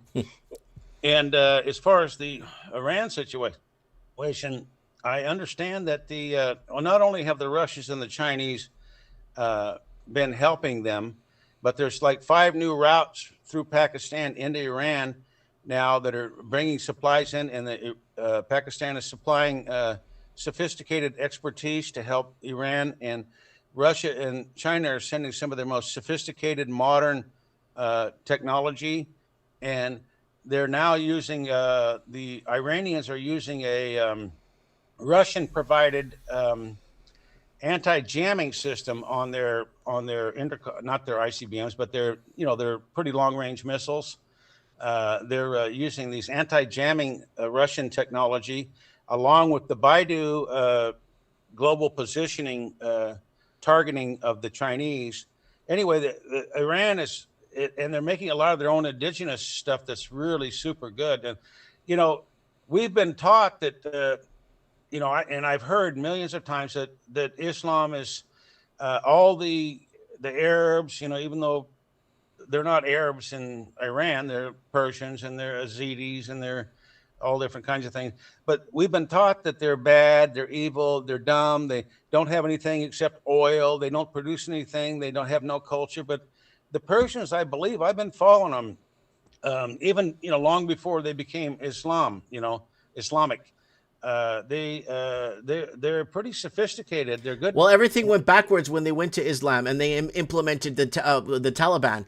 They went backwards. Like they were. Oh yeah, Iran was a great country in the 70s. It was a great country until the Ayatollah and everything went in there and just destroyed everything. Once you put that religion first, your country's finished. Goodbye. You kiss your country goodbye. Yeah. But I'm trying to put together in my mind how they are stumping the allegedly the most powerful military in the world, and all of the vassals there in the Persian Gulf, that Kuwait and Saudi and all those countries. It's a game, Mitch. It's a game. It's all a game. It's all chess pieces moving around. Russia could have won that war in the first 2 weeks against Ukraine if they allowed air superiority. You can't have air. No, Russia can't have planes. No planes allowed. What do you mean? What, redrawing the rules of engagement? What the hell is that? Russia could have won that war in 2 weeks. It would have been wrapped up if they were allowed to use their air superiority, but they weren't. Yeah, well, that's another thing that there's been. It's all bullshit, Mitch. Like Paul Craig Roberts has been complaining from day one that Russia should have just gone in hard and strong and put it down right away, because what they're doing has been inviting gradual escalation. But Mitch, that's what the plan was from day one. That's what it was. That's why we said in our video about 5 years ago, don't take sides on this. Don't be an idiot, because this is all bullshit. Everything. It's weapons testing. It's money laundering. It's all kinds of shit. And that's what it is. That's exactly what it is. So, and they let it draw out all these years. Again, if Russia went in with their air superiority, they would have won this long time ago. You know that, Mitch. I know that. I have a question for you, Mike. I think that eventually there's going to be nukes used at some point in this world. But right now, what do you think would happen if the U.S. Nuked someplace in Iran or Israel did? What do you think would be the international consequences? I don't think they're going to use nukes. I don't think they would, because I have a kind of a theory on what would happen. What would happen is every single country in the world would want to get nukes, and whoever launched the nuke would be considered the greatest crime against humanity in world history. Right, but they'll frame it like that. Right? But it could be them that launches the nuke too. On themselves? Yes, it wouldn't surprise me if talk about a false flag. If Ukraine launched a missile on itself and made it seem like it came from Russia, right? Like, it wouldn't surprise me one bit. Yeah, it wouldn't surprise me one bit, brother. Yeah. Well, I don't trust any of these fucking people. Don't trust these people, Mitch. You're old enough to know not to trust any of this shit.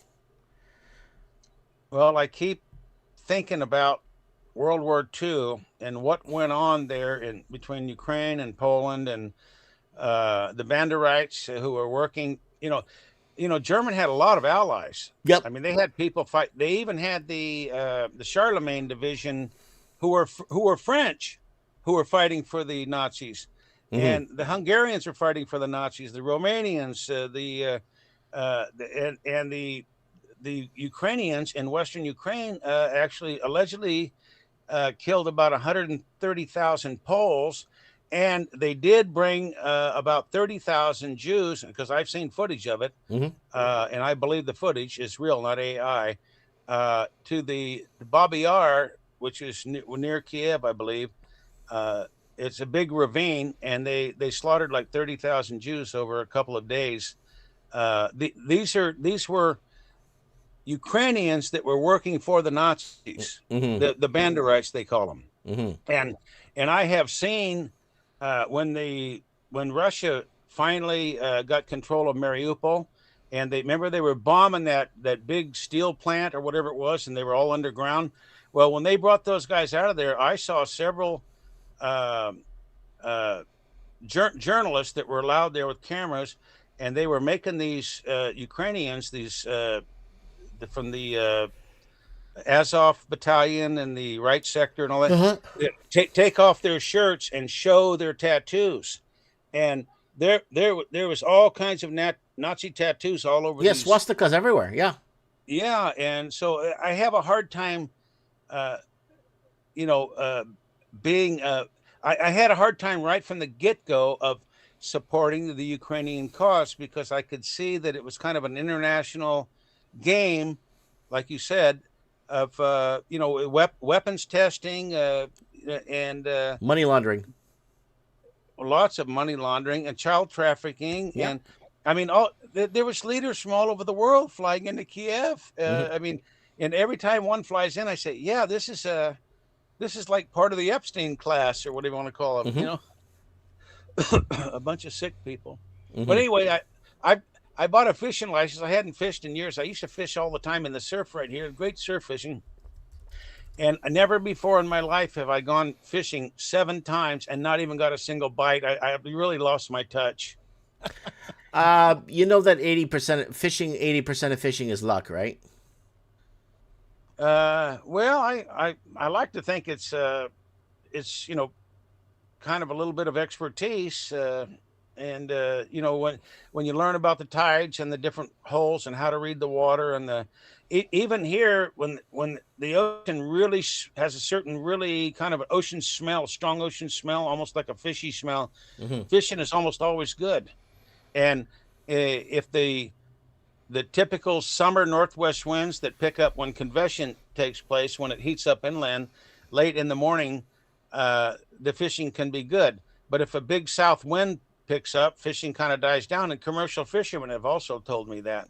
So I do think there is, there's cheating that has nothing to do with luck, and that's when you use those sonar, detectors that check and you travel around and find the fish. Well, that's not luck. That's using technology. Right. But as far as just an average guy like me and you that might put a worm on a hook and open a can of beer and cast out, there's a lot of luck involved. Mitch, we got to do that sometime. I'm not kidding you. Dude, I'm not kidding you. I might come down. Might come down to your area in a couple of weeks. Really? I'm gonna find a way to come down there, and maybe we could go do some fishing for real. I'll bring down a rod and everything. You came down last year. I passed through your area last year, and you were in Bandon at the Wheelhouse, where my friend just retired as the head chef there for many years. Oh, at the Wheelhouse, you were down there, down by crossing the boat basin, and well, next time keep your Instagram on, and keep it on. And I'm gonna give you notice if I'm coming through a day or 3 before, and I'll just I think I'm gonna come down to let me figure it out. Let me figure out what I'm gonna do with my daughter's birthday, and figure out what we're gonna do for that, and then I gotta figure out my son's hockey, because he's got tryouts for hockey, and they're gonna have an open window of a week before they go back to school, and maybe I come down, maybe go do some fishing. When does school start there? I don't know. In Merritt. First week of September. Yeah, ours September 1. Yeah. After Labor Day. We used to graduate around June 10th and then go back early September, but the dates are pretty close to right now what they were when I was a kid. But they've changed a little bit. But we're gonna put daughter in school in the Bandon School District, and she's been homeschooled, and she's I'm not sure how she's gonna adapt, and if she doesn't like it, I told her we'll just go back to homeschool. Everyone calm down in the chat, please. Everybody, calm down in the chat. Everyone's fighting. Like, there's only 4% of us. There's only 4% that knows what the hell is going on. Literally 4. Everyone in the chat, please, just get along with each other. Please. Go ahead. Mike, I sometimes when I hear people say things, I I consider myself lucky because I've always been just a typical average guy, and I've never carried a lot of anger or fear about anything or anyone. And the only time I ever get angry is if I'm physically assaulted. Then that provokes me. But other than that, I don't carry a lot of anger. I don't carry a lot of fear. I don't carry any hatred for anybody, although I do have my prejudices. But I think I consider myself pretty lucky to be that way, and it's nothing to do with something that I worked on. It's just the way I am. Like if a guy is born handsome or short or tall or dark hair or blue eyes, green eye, it has nothing to do with anything about his character. It's just the genetics. That's all it is. And sometimes I think demeanor can have a lot to do with genetics also. But it also has to do with the experiences in life and how one reacts, and also what one tells themselves about every event that happens. The hardest thing in the world to do is work on yourself, to work on your brain and how you react to things. And that's right. That's huge. That is so big that you brought that up. That is huge, Mitch. A lot of people are not living at ease anymore, Mitch. And it's a huge burden on a lot of people when they go to bed, when they wake up, when they shower, when they look in the mirror. A lot of people are carrying a huge burden, and they're not at ease anymore, Mitch. No, it's just their minds are not at ease, their heart's not at ease.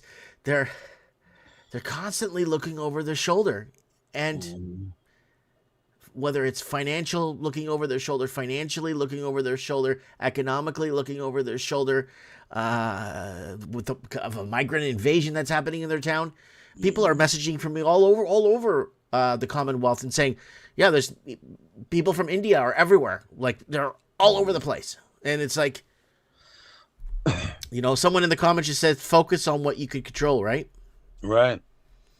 Mike, I never had much of an opinion about India as a country. I think it's mostly Hindu. There's maybe 20% Muslims. Most of them got isolated when Pakistan got cut off, and Bangladesh and all that.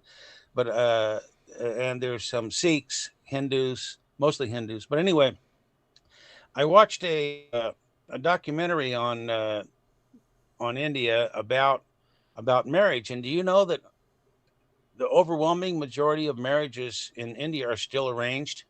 Sure, yeah. And if your daughter tries to run off with a guy that's not approved by the family can get away with murder of their own daughter, and even sometimes the boyfriend. They can actually get away with murder if the child does not, even an adult child, but does not go along with the family's recommendation. They can actually murder their own daughter. I mean, they can. Well, Islam does that too. If a daughter, this is not the Islamic part of India. This is the Hindu. Understood. But Islam does the same thing too. If a girl becomes compromised before her marriage, she could, they'll kill her. The family will kill her if she becomes compromised. Also, if they get raped, they can be punished and ostracized, or even punished severely after a rape. So anyway, from our Western culture, there's a lot of things about different cultures that are very off-putting. But it's my opinion that instead of being mad about it, I just kind of I have an opinion, but I don't get angry about it, because that's their culture, and they're the ones that need to sort it out, because there's nothing I can do. And if there's a right way to do things, eventually it will go that way eventually. That's just kind of, there's a lot of injustices that happen. I mean, there's people that say America was founded on genocide. The first the Native Americans, and then we brought God, here we go again. There's people that say that, and movement of people has happened throughout history. all over the place. And, I don't know who has a right to what, really, from a moral, historical standpoint. But, you could say that might makes right, just like the victor is the one who writes the history. And I think that most of history is fudged, fake. How many people have actually invented something and their name has never been mentioned because they were killed, assassinated, bought out, shut down, intimidated, whatever, that have actually made some really beautiful invention, but then somebody with more power takes it and steals it. Yep. And that's what happens is people, use their power, their money, their influence, whatever, to take what they can get. But they've had tribes have, look at Papua New Guinea, look at the old American before the Europeans came. A lot of the tribes were not domesticated. They were they would raid other tribes. They were nomads. They just roamed around. Yeah, some would kill and take slaves from other tribes. Yep. Some would take the kids and rape them, whatever. There's been bad things that have happened in every culture, everywhere in the history of the world. Guys, I want to bring up something, Mitch. Glenn that calls into Mike in the Nights, Canada's most famous homeless man, right? Yeah, I like him. He bought me a coffee. This is the second coffee he bought me. Buy Mike a coffee. Look at that. That's really? Respect. That is respect. Wow. And I appreciate that very much. Because Glenn likes this transmission, and Glenn's been around. Mm-hmm. And he saw a lot of shit in his life. Mm-hmm. A lot of shit. And he knows when he sees something real, he sees it. He knows what's real. Right. He's not asleep. Well, another guy, I like Glenn a lot. There's a lot of callers and commenters on your show that over the years that I've really been fond of. One recent one who called in last week was the Black Deplorable. He's really cool. He's got his head screwed on straight. And by the way, a couple of years ago, Raven was on your show, and he mentioned that Martin Armstrong, I think the Dow was at 30-something thousand. He said that Martin Armstrong said the Dow was going to top out about 55,000. Mm-hmm. And we're getting there finally right now. This was a couple of years ago. I think it might even been before Trump was in office. I can't remember which episode it was, but Raven said that Martin Armstrong said, he's got that Socrates software that he says has never been wrong. I don't know if that's true or not, but so it might be that the stock market and the credit markets and the banking system, it could be getting near implosion. And I don't know what's going on with the U.S. Bond market is really, really failing. And the Mm-hmm. Japanese yen, the Japanese moved in. And America's going to be forced to raise rates. And if America raises rates mm-hmm. to bring things in check, guess what? Canada's finished. Because in Canada, we got $2-3 million shacks.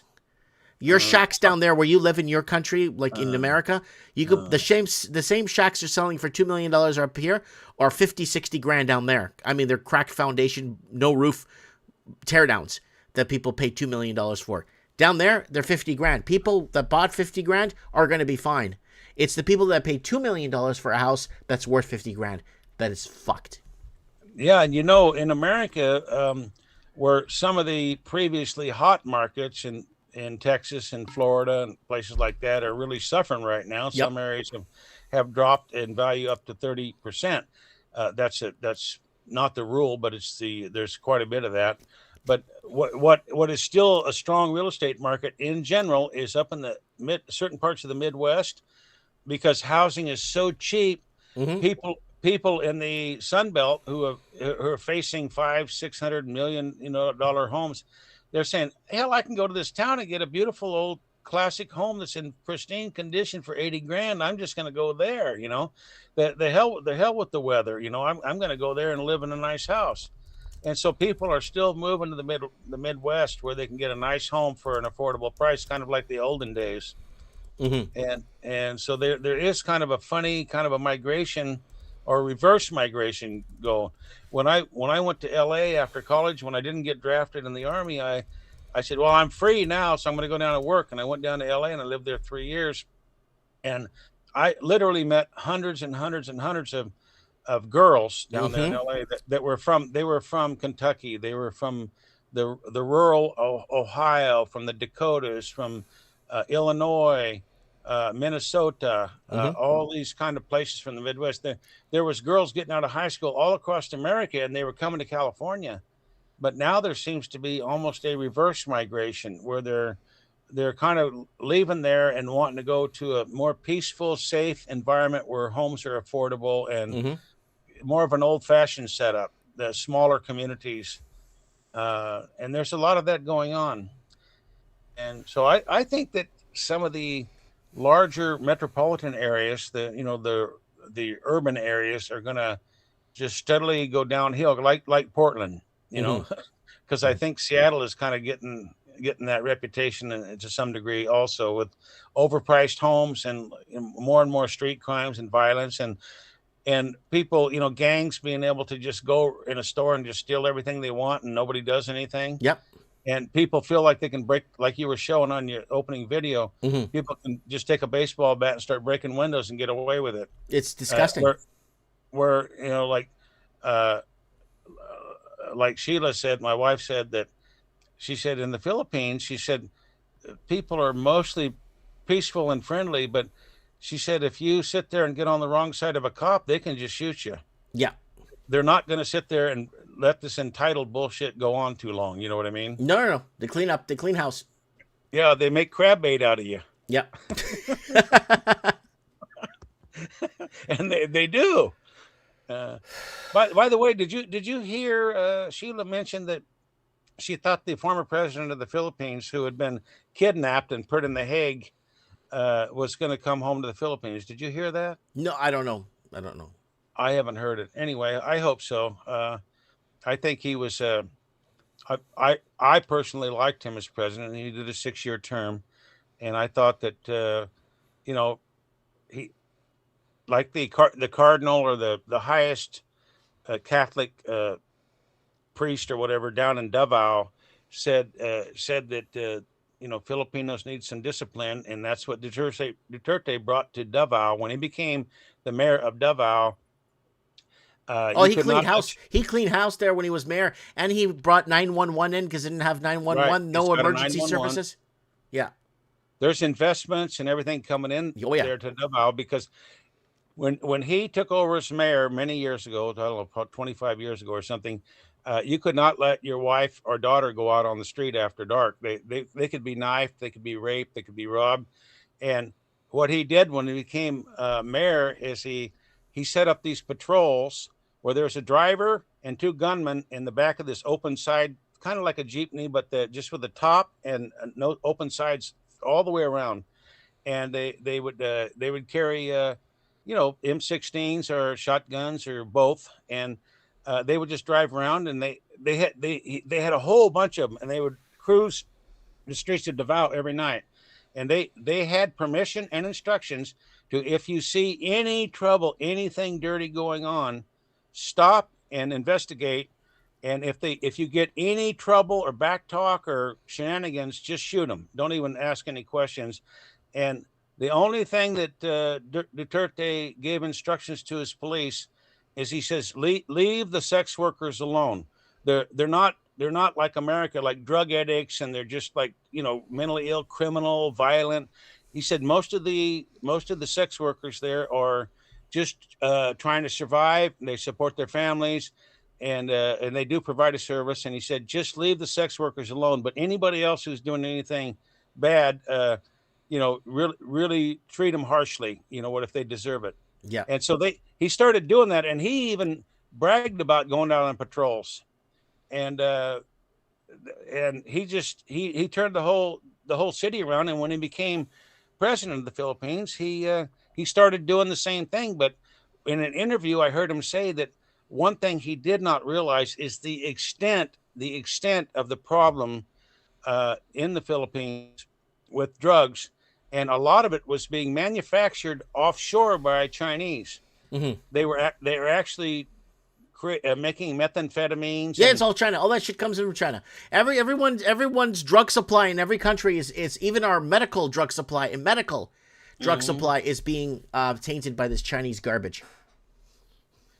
Oh yeah, China and India make most of America's medicine actual pharmaceuticals, and I don't know how they control the efficacy of those, but I do know that a lot of the fentanyl and methamphetamines in California, when I was young, when I first heard about meth, probably around 1970, it was controlled in my area, but mostly by the Hells Angels.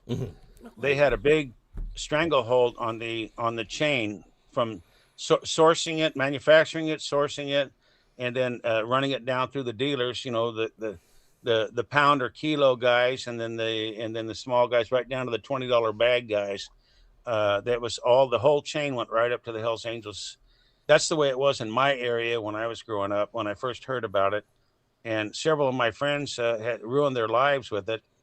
Some were mainliners, they became hypes, and some were snorters. They just snorted. But so somebody in the comments is saying so many people in Canada are dying from cocaine laced with fentanyl. Yeah, the regular drugs, or the drug system in Canada, or the illegal drug system, or the street drug system is all laced with Chinese garbage, and the Chinese know that too, right? Yeah. I just read something, I think yesterday, and I don't know if it's true, but there's one place, I think it was in America, but it could have been somewhere that maybe a couple dozen people overdosed in the same city on the same day. Yep. It was a bad batch. They didn't just overdose, they died. They died, yeah, they died. That was the one that came in from the Shenzhen, southern Chinese province. There was bad batches coming out of there in intervals. They were purposefully poisoning some of it as it went out, so it wouldn't hit the same cities or the same towns. But sometimes it hits double whammies. Oh man, it looks really bad. So and what do you think about this Fauci inquiry? Where they asked him what color his tie was, what color the carpet was, and he took the fifth. Yeah.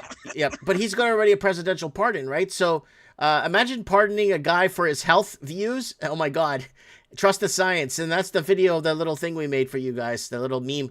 We were hard on Fauci. You remember back in 2020, 2021, how hard we were on Fauci? They kicked us off YouTube and they kicked us off of Rumble. We had to go on Odyssey. Remember, Mitch?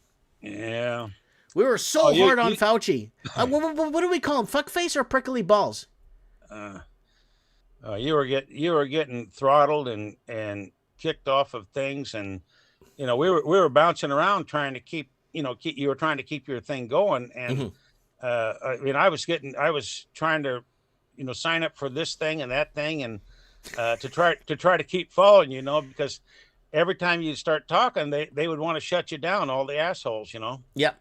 The people who are running the show are assholes. Yep. They don't have any compassion. They don't have any humanity in them at all. And they actually do want, my dad was a real strong leftist, and he said that there's too many people in this world. And he said that there needs to be about 500 million people, about 500 million in the whole world. That's what he kept saying. And little did he know that this thing called the COVID vaccine was going to come out and kill his whole family. Little did he know. The only one in my family that, I'm the only one that didn't get the vax, but my daughter got one Johnson & Johnson vax, and she has not complained of anything. But my youngest brother is still alive, and my mom and dad and my other brother all died from the vaccine.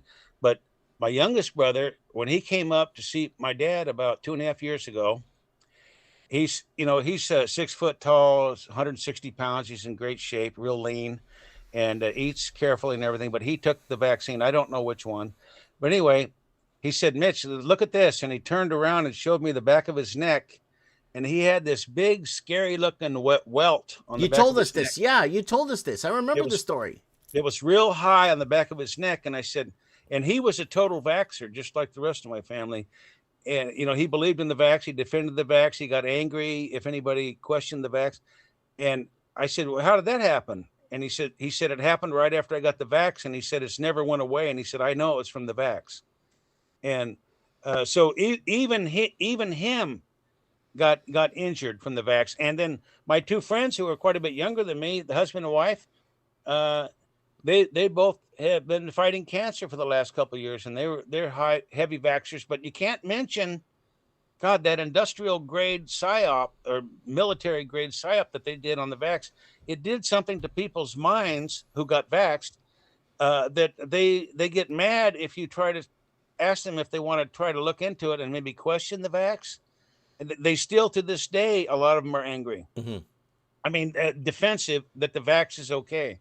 And I can tell you lots of stories about people that have died, and other people that I've talked to that know 4 or 5 or 6 people that have died or gotten very ill after, and they got vaxxed. It's just, we all know it on your show. We all know that the COVID vaccine injured and killed more people than COVID did.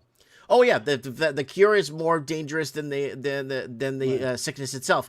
And we had that heart doctor, that cardiologist that came on the show, that told us in 2021 that this is going to damage a lot of young people's hearts. Mm-hmm. And people just made fun of us, just shit on us for years and years and years and years and years. Now all these people are coming out now and telling us what we already know, and it's like, we knew that. We already knew all this. Why didn't these people say it when it mattered 5 years ago? Why are they saying it now? You know what I mean? It's like, they're saying it now to get money. They're here to get money. They're here for the money. So.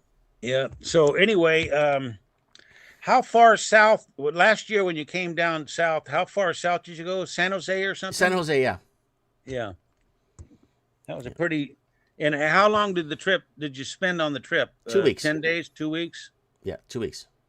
Yeah, that's cool. And you went to Portugal and the Philippines in the last year or two, too. That's right. All 1 year I went to Portugal. Guys, what Mitch is talking about, guys, you can go to the YouTube channel, and I made videos for you guys talking about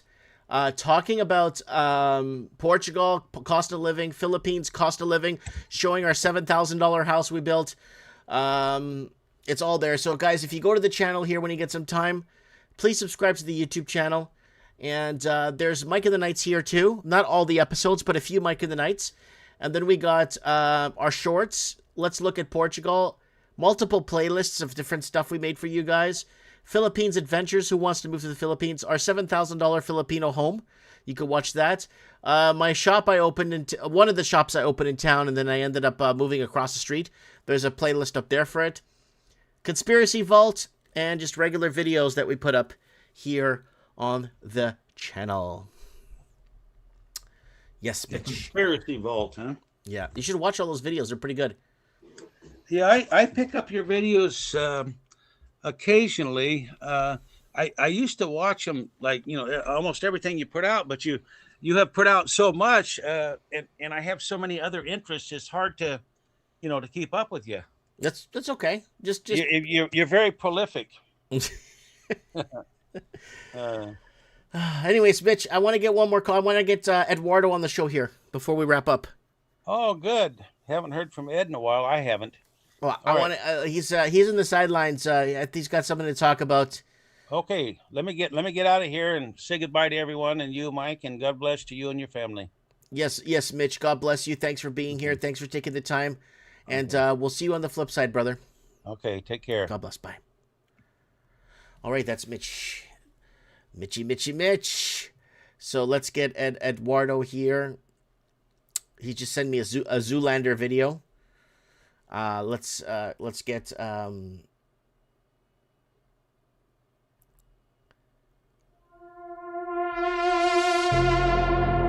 Mitch on. Mitch, thank you for coming on.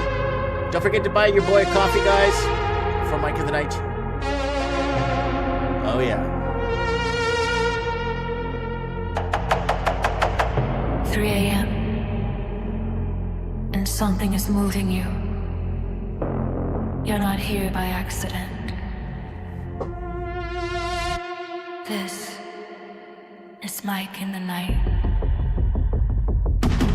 Mike in the night, we don't sleep, we observe. The truth hits hard, yeah, it cuts like a nerve. Voice of the Commonwealth, breaking the code while the world burns down. Yeah, we carry the load. Like in the night, yeah, the signal is strong. If you're hearing this now, you've been right all along. No size, no lies, yeah, we call it a stray. Welcome to the show, it's already too late.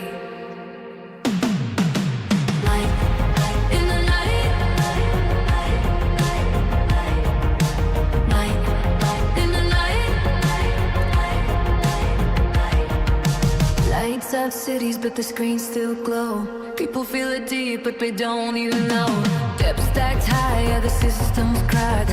Middle class gone, and it ain't coming back. We warned you years, now it's playing out live. Same old script, just a different disguise. Controlled narratives, filtered feeds. Truth gets buried while they plant new seeds. From Toronto streets to the global stage, you can feel the shift, yeah, you feel that mage. History repeats, but it moves real fast. And the future they saw wasn't built to last. Like in the night, they don't sleep, we observe. Truth hits hard, yeah, it cuts like a nerve. Voice of the Commonwealth breaking. Eduardo. Mike, what's going on? Nada. How you doing, buddy? Good. How come my camera's not on? That is a question that many people ask today. Come on. Anyways, I sent you 2 videos. I saw one. One, I'm blocked from seeing it. I'm seeing it here. One's a CTV video. The other one's Zoolander video. From the movie Zoolander? No. It's Derek Rance. Oh, okay. It's not letting me open it. I have it here in front of me. It won't let me open. The other one lets me open right now. I opened it right away. Hold on. Wow. It's not letting me open it. It's a video on Instagram. I wonder why it wouldn't work. It's not. I could try opening it again. It just goes to like an error. Really? Yep. What do you think this is? You think they're going to let you send me some correspondence or something like that? Huh?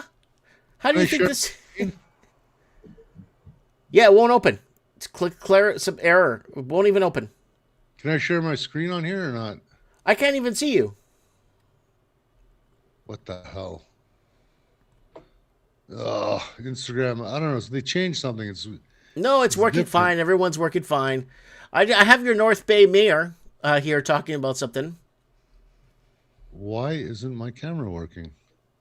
The question is... Audio, microphone... Ladies and gentlemen, Eduardo's having technical difficulties here tonight on Mike in the Night. I'm going to call you right back. Okay, bye. The cold while the world burns down, yeah, we carry the load.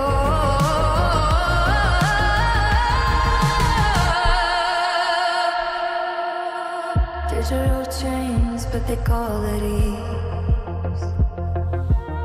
Track every move, every thought, every need.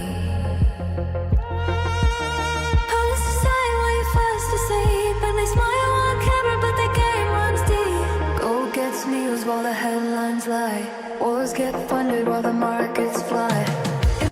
There you are. There we go. Anyways, were you able to play that CTV video? Well, I can't play it because it's going to flag my video. I can't play it. It will flag the video. Anyways, it's Benai Brith complaining about Bigot Fest that happened in North Bay. I don't know if you caught that. Okay, hold on. Slow down. Let me put you up here first, please. 1 second. Bigot Fest. Okay, break it down for us watching at home. What is Bigot Fest? Well, a bunch of bigots get together. They have a nice family weekend. There's all ages boxing, all ages fuggle sticks. There's arm wrestling. There's pig roast. There's lots of good food. There's music. There's speeches. Just family camping. Just a wholesome, nice event. Nothing happened. But the communists up in North Bay and in Toronto were calling the cops trying to get this thing shut down, even though it was on private property. So Benai Brith was instrumental in condemning this. He said it was a hate speech or some kind of hate hate festival. Well, anyone so that questions our existence or who built what or why aren't we getting the jobs? Canadians don't want the jobs. What the hell are you talking about? Canadians don't want the jobs. Shut up your face.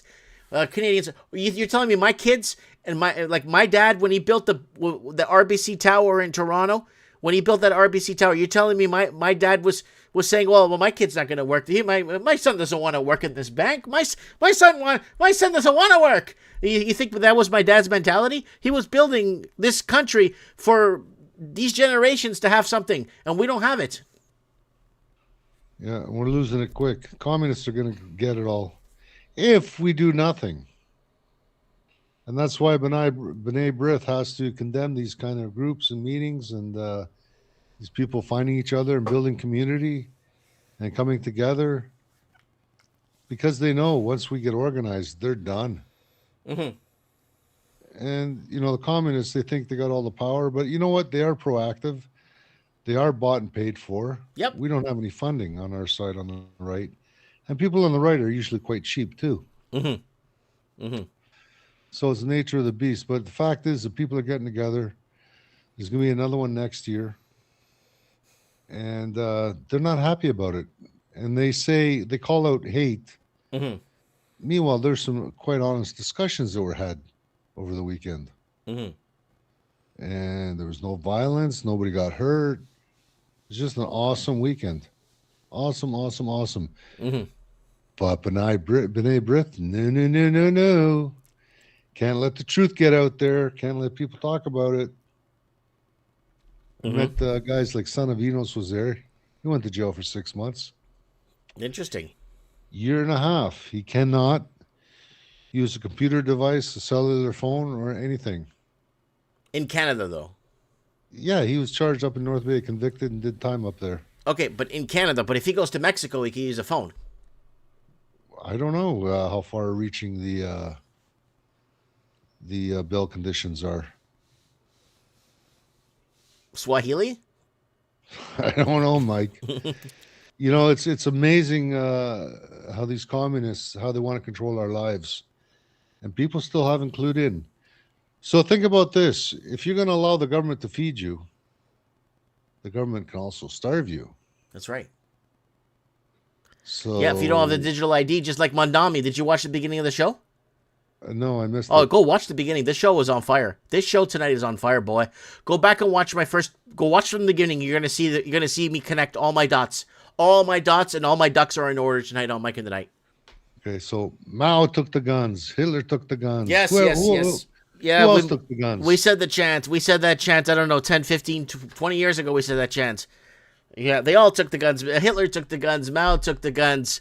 Lenin took the guns. Who was it? There was another two more we used to add there. The Argentinian one back. Pinochet took the guns. It was Chile, wasn't it? Yeah, they all took the guns. And now they're trying to take our guns. So I'm reaching out to everybody. The appeal for the gun ban is Supreme Court hearing, November 9th and 10th. Supreme Court in Ottawa, Supreme Court of Canada, highest law of the land. Mm-hmm. They're going to be hearing the appeal to the gun ban. This is it. This is do or die. Either we get to keep our guns or the government gets to take them all. And why would they do this in the second week of deer hunting season? Yeah, that's a good question. That's a real good question. Because they weren't, the lawyers on the team, they weren't expecting this to be heard until January. Mm. So, guys, if you're going to be in the bush the second week and you're going to be deer hunting, consider it your last deer hunt, because you couldn't be bothered going to the Supreme Court and showing your face and saying, I disagree with this. We need people there in the hundreds of millions. Mm-hmm. I mean, we need every patriotic Canadian, because this is it. Where and when? Say it again. Say it again. November 9th, November 10th, Supreme Court, Ottawa. It's just down the street, one or two buildings over from the parliamentary buildings. Mm-hmm. Come and show your face and stand for something. Otherwise, it's it. It's done. We're done. Mm-hmm. Because they take a few, and then they take a few more, and they take a few more. Then they'll take them all. New Zealand did it. New Zealand did another gun buyback thing.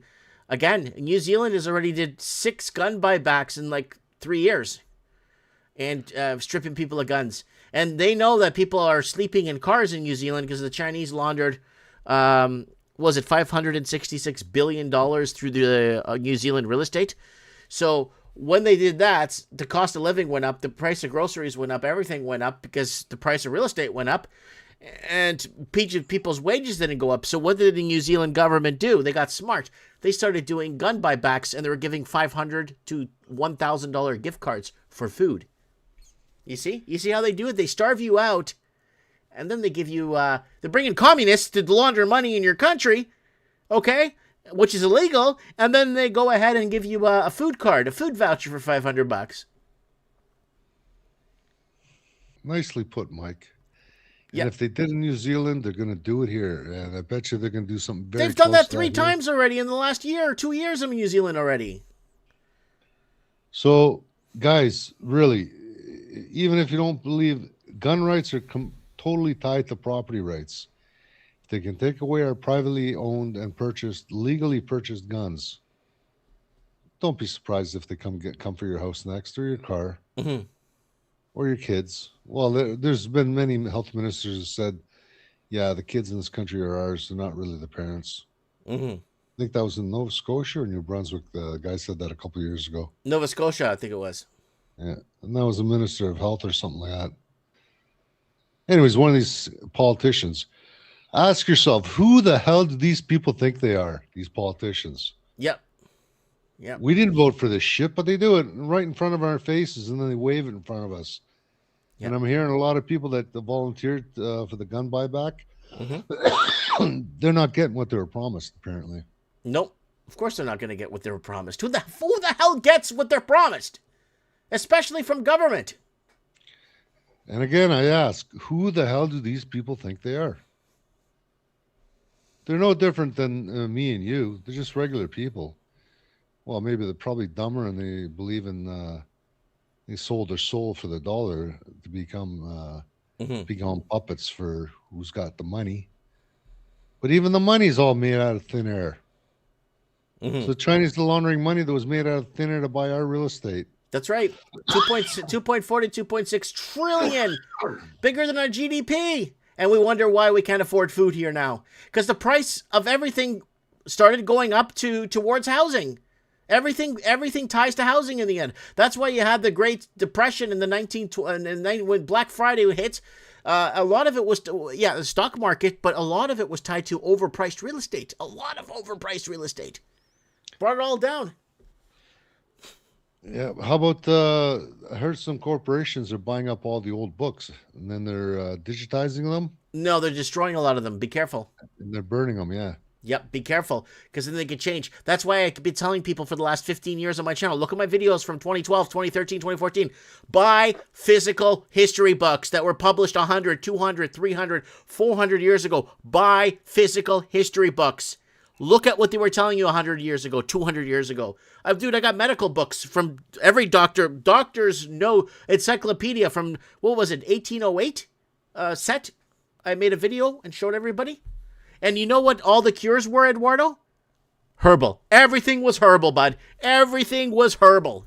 From heart murmurs to whatever your ailment was all plant-based, bud.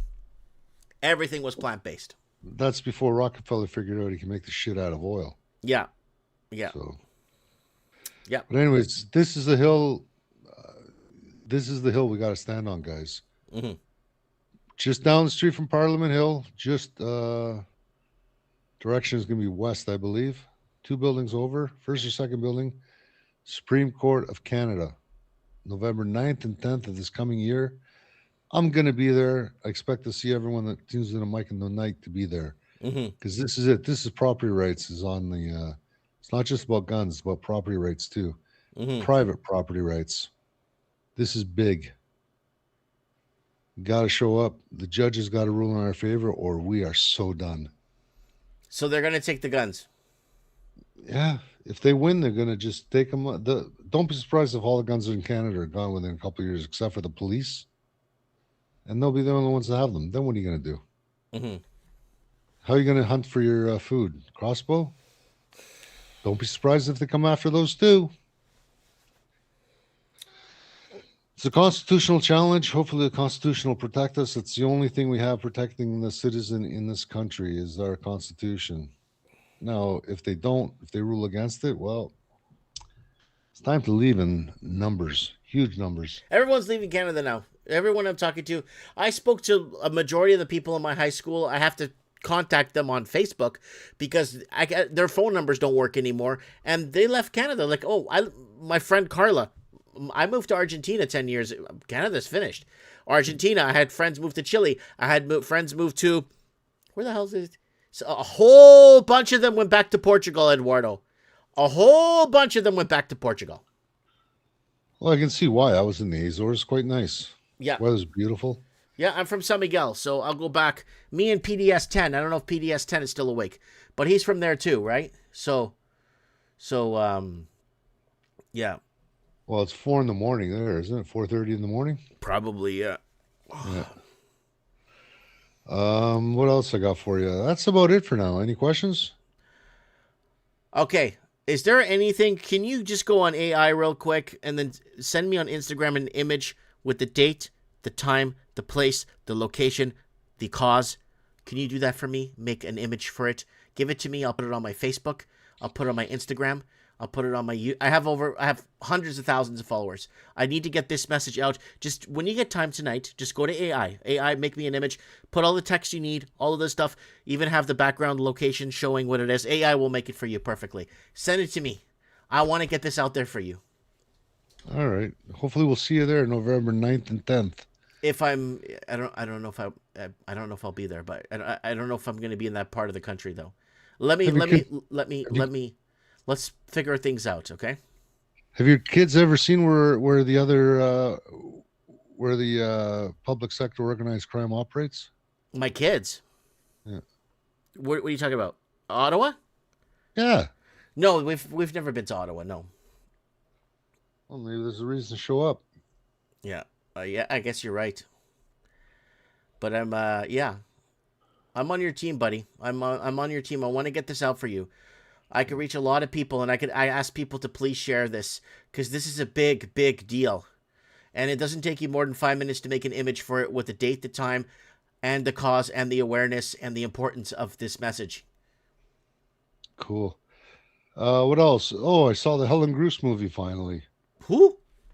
Helen Groos. Constable? No, Detective Helen Groos. Mm-hmm.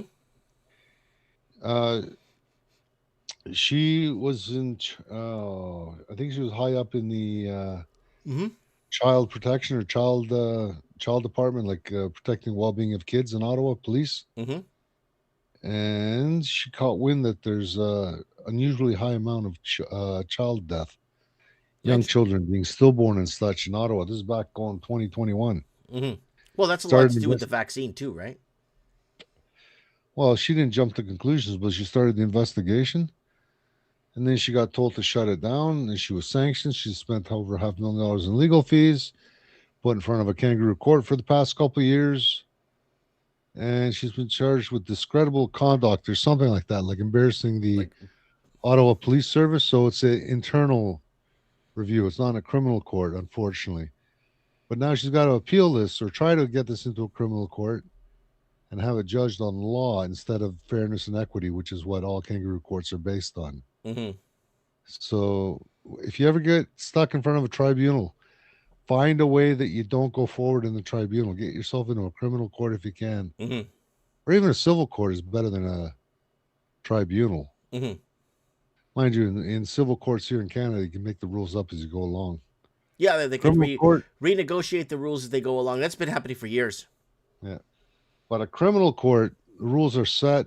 Certain things are allowed, certain things are not. Certain procedures must be complied with. It's a certain way it has to be done. Mm-hmm. And you can't mess with that. And they use Canadian law to judges rule on what's put in front of them.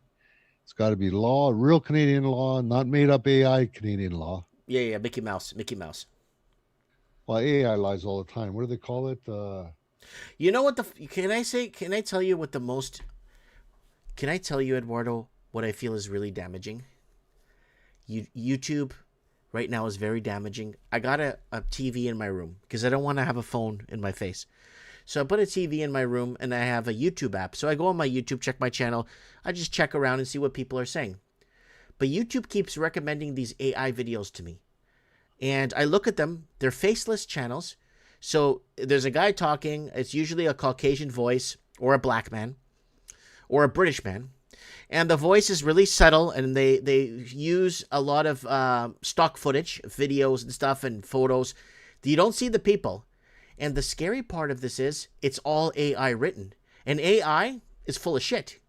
And the problem they're having is if I saw the person that made this video, let's say I saw the person that's making this video and narrating it to me. I would watch 3 seconds of that video and I'd be on to the next video. I look at the guy making the video and saying, I'm going to let this Chinese guy tell me what happened to Hitler in World War II. Or I'm going to let this Hindu guy tell me what happened to Antarctica in 1704. So when you see the people that make these videos, Eduardo, you start questioning. It's like, but they they don't let you see who makes the videos. It's all faceless. And they're all getting garbage from AI. And AI is full of shit because I keep trying to get information from AI. It's just a waste of time. It keeps telling me I'm delusional. So imagine that, Eduardo. Imagine you could see the people. And Eduardo, I'm not playing games. I'm talking tens of thousands of these videos are surfacing all over YouTube. And it's destroying. I think Supreme Canada was on a few months ago. He was calling it AI slop. It's just garbage. It's garbage.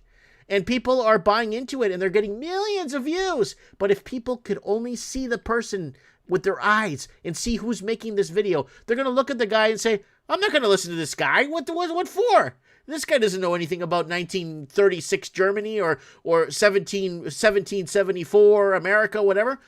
It's all garbage. And then people are being fed this poison, Eduardo. They're being fed this poison.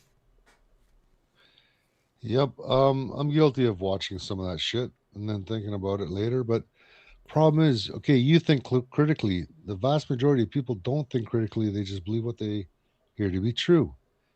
And the world is full of lies. That's a Khazarian modus operandi. That's how these people get to do what they do. And then people message me all the time. I looked up what you were talking about on AI or Google. I can't find a damn thing you're talking about. I'm like, well, of course you're not going to find what I'm talking about. A year later, oh, look, Mike was talking about that. No, doesn't matter. Joe Rogan's saying it now, right? So no one listens at the time when it matters, right? And then when they can't find it on AI or Google, they dismiss me as a hoaxer because they can't find it. Well, what can I say? They're controlling our minds. It's part of brainwashing. Garbage in, garbage out. Yeah. Anyways, Mike, it's late here. It's almost 11:45. I'm going to let you go. All right, fine. Enjoy your trip down to the States. Yeah, if I go, yeah. Go. I'm not going to make it out there. Things just keep piling up. It's ridiculous here. Well, you owe me a beer, so you got to find a way to come down here and get me a beer. I'll get down there one of these days. I appreciate it. I appreciate you, Eduardo, very much. Get me that image done today. It won't even take you 2 minutes to make that image. Make me the image with the time, place, date, everything. Proofread it. Make sure everything's right on the image. I'm going to post it on my 5 or 6 pages, okay? Will do. I'll work on that tomorrow morning. Thanks, brother. All right. See you in Ottawa. God bless you. Ciao. All right, guys. That is Eduardo here for Mike of the Night. Yeah, we're wrapping her up here tonight, guys. I can't believe it. We've been here for like 3 hours. Woo! Big show. We had a good number of people here on the show tonight. I appreciate that. We got someone says, been to Ottawa half a dozen times during the COVID convoy. Was camped at the Confederation Park with Hereditary Chief J.D. Anderson. Was amazing. Patrick is saying, that's so true, Mike. I hate that, Mike. Yeah, especially with AI. If you could see the person that's making you that video, that's made you that video, you're going to look at him and say, I'm going to listen to this fucking guy about Rhodesia 1704 or 1874 in Bangladesh. I'm going to listen to this guy that made the video. Yeah, most videos would be shut off real quick. If you saw the narrator, if you saw the real person that's telling you this information, you won't even believe them. You'll move on. At least with me, you see my face. At least with me, you know I'm not lying to you guys. Why would I lie for? I don't get paid to be here. If anything, you guys, your coffees. Let's see if anyone bought me a coffee anymore. No, it was just, Keith, PDS10, Dino Bravo, Tio, and Glenn, Canada's most famous homeless man. Glenn, thank you for the coffee, buddy. I appreciate that. But, yeah. Yep, they're coming for us, folks. I just wonder why. I guess YouTube was going bankrupt very fast. I think YouTube was going bankrupt real fast, and so was Facebook. And they had to open the door. They had to let the regulars back on. They had to let us back on because I was banned off Facebook, what, 7, 8 times, 9 times. So we were banned many times. So we got Marvin here on Facebook page. We got Rainmaker on Facebook. We got some people here on Facebook. Thanks, guys, for being here on Facebook.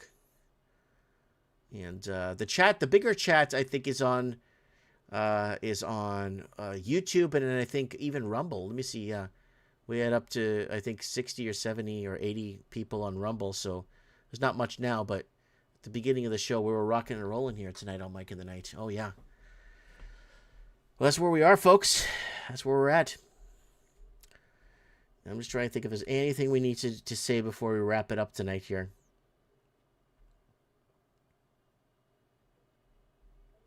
Is there anything we have to say to you beautiful people out there? Tune into the show.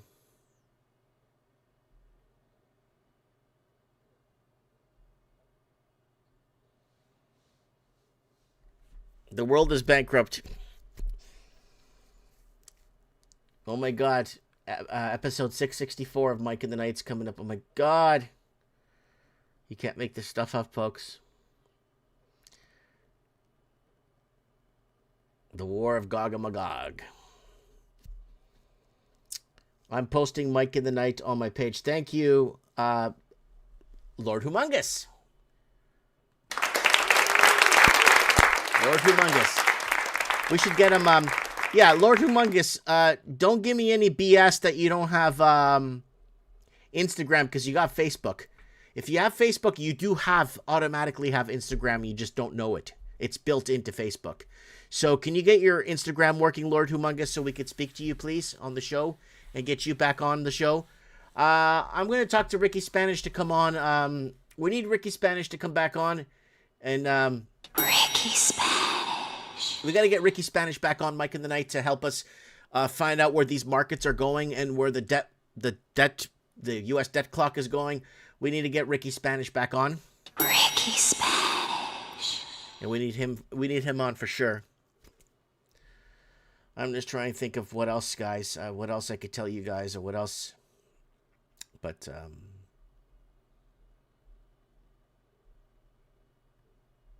I'm just looking at your messages, guys. If you hear some awkward silence when you're listening to this on replay, I'm not ignoring you guys. I'm just looking at messages and the live chat's going and everything. So, yes. Thanks, Corny. Corinne, sorry. I'll see you guys next week. I'll be here next week, guys. I'm just trying to see if there's absolutely anything here that makes any sense that I need to add. Just to add to the show. Just going through emails. Just going through everything here.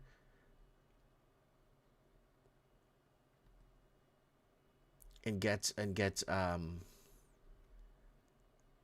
what is the Black Swan? Well, the Black Swan is an event, financial event, that's going to swoop in and bring correction, basically, and financing and banking and economic sector will take a massive hit.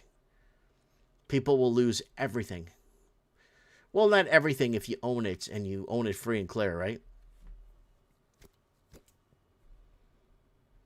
Yeah, USA is a scam. They're going to keep printing to reset the whole system and into stable coins, which is the same thing again. Let's see. Let me see if I can find the U.S. debt clock here for Dino Bravo.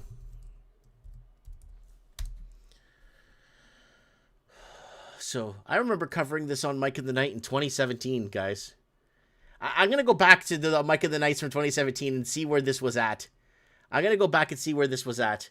Because I think it was at 21 trillion at the time, or 19 trillion. Yeah. No, hold on a second. 100,000, million, billion, trillion, yeah. There's a treasury reserve there. Restitution per taxpayer, 87 large. Here, let me see if I can open this more. Here you go. Where's gold and silver? Do they still have gold and silver on here? Fraud clock. Fraud per taxpayer. Where's gold? Dollar supply added now. Revenue to GDP ratio. This is very important right here. This is really, really, really, really, and spending the GDP is very important. They're spending more than they're making. You can see it right here. There we go. Dollar to silver ratio now per ounce, 1,400. That's pretty low. That is pretty low. I would think it would be around $3,800. Dollar to gold, 11,000. That's pretty low. I would think it would be sitting at about 16,000, maybe 14.5, but 11,000. That's pretty low. I thought it would be higher than that. Oh, paper to silver. Oh shit. We talked about silver versus paper, guys. We have all this stuff. All this stuff you're seeing here. All this stuff you're seeing here. You go to our channel. You go here. Boom. You go to my channel. Go to my channel here. View your channel. Watch this, guys. Paper. Silver. Yeah, the truth about silver rarity. This is paper to silver video. Physical silver versus paper certificates 7 years ago. Central banks are trapped. How much gold and silver should I stack? 7 years. Oh, look at this.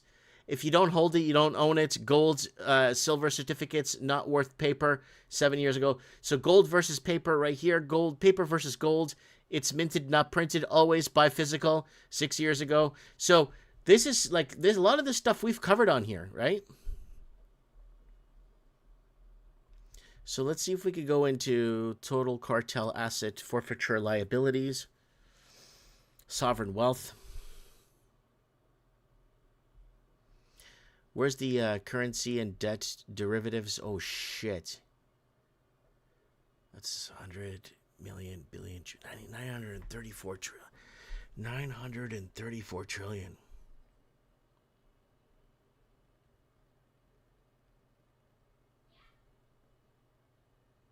Holy shit. Holy smokes. America's in a lot of trouble. They're sitting on over $1 trillion in credit card debt. You're averaging $8,300 per holder, which is not that bad for an American. Americans can make a lot of money, right? So $8,300 in credit card debt per holder really isn't a whole lot of debt.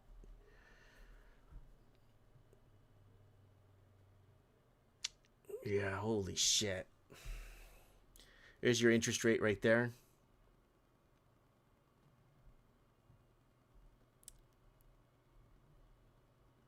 And there's a GDP right there.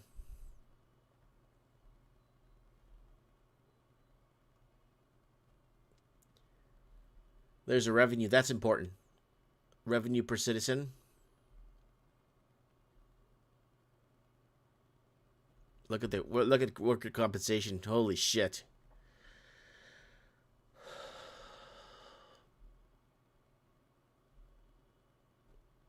This is a really good chart. Maybe we'll go through it next week.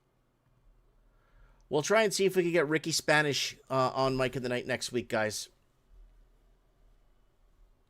Yeah, 170 trillion is the real debt. Yeah, total liabilities. Yeah, you got pensioners. You got all kinds. Yeah, it's about 170. Our video, I made a short last month. There's a short up right now. You go watch the short. you'll see it. Just type in U.S. debt clock. You'll see the short I made a month ago, and I talk about it. Yeah, it's sitting around that with all liabilities and everything. About 100 and when I made the video, it was 164 trillion, I think it was, in total liabilities. Right? So, anyways, okay, guys, let's put some song here to send you guys off. Thank you, Ellen Howick. Science Star. Rick Silver, Jay Scientist, Dino Bravo. All right. Robert. Lord Humongous. Hermusa. Who else is here? Snoop People. Snoopy-tiful. Boobies is here. When the rhythm starts to play, you don't know what's wrong, alright, you just moving right in the night. Close your eyes, don't fight the fight. Feel it lifting you higher. When the clock hits 3, you're finally free. At 3 a.m., something's moving you. Feel it breaking through, like a wave you can't undo. At 3 a.m., let the darkness shine. We've crossed the line. Oh my goodness.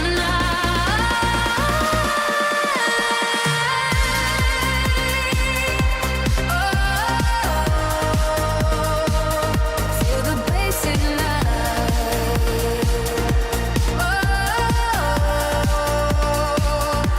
My goodnight.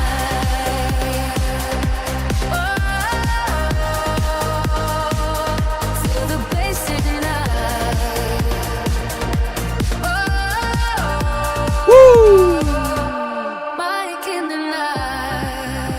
Mike Martin's here signing off for episode 663 of Mike in the Night. Take care, and if you can't take care, stay safe. Mike Martin's here. I have spoken.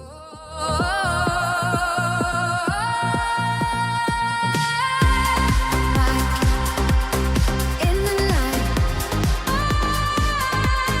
in the night, in the night, in the night. 3 a.m. feel the rise. Hands up high, no disguise. Lights are flashing, bodies sway. Truth is rising anyway. In the silence, in the fight, we come alive. And Mike in the night. From the cities to the coast, from the road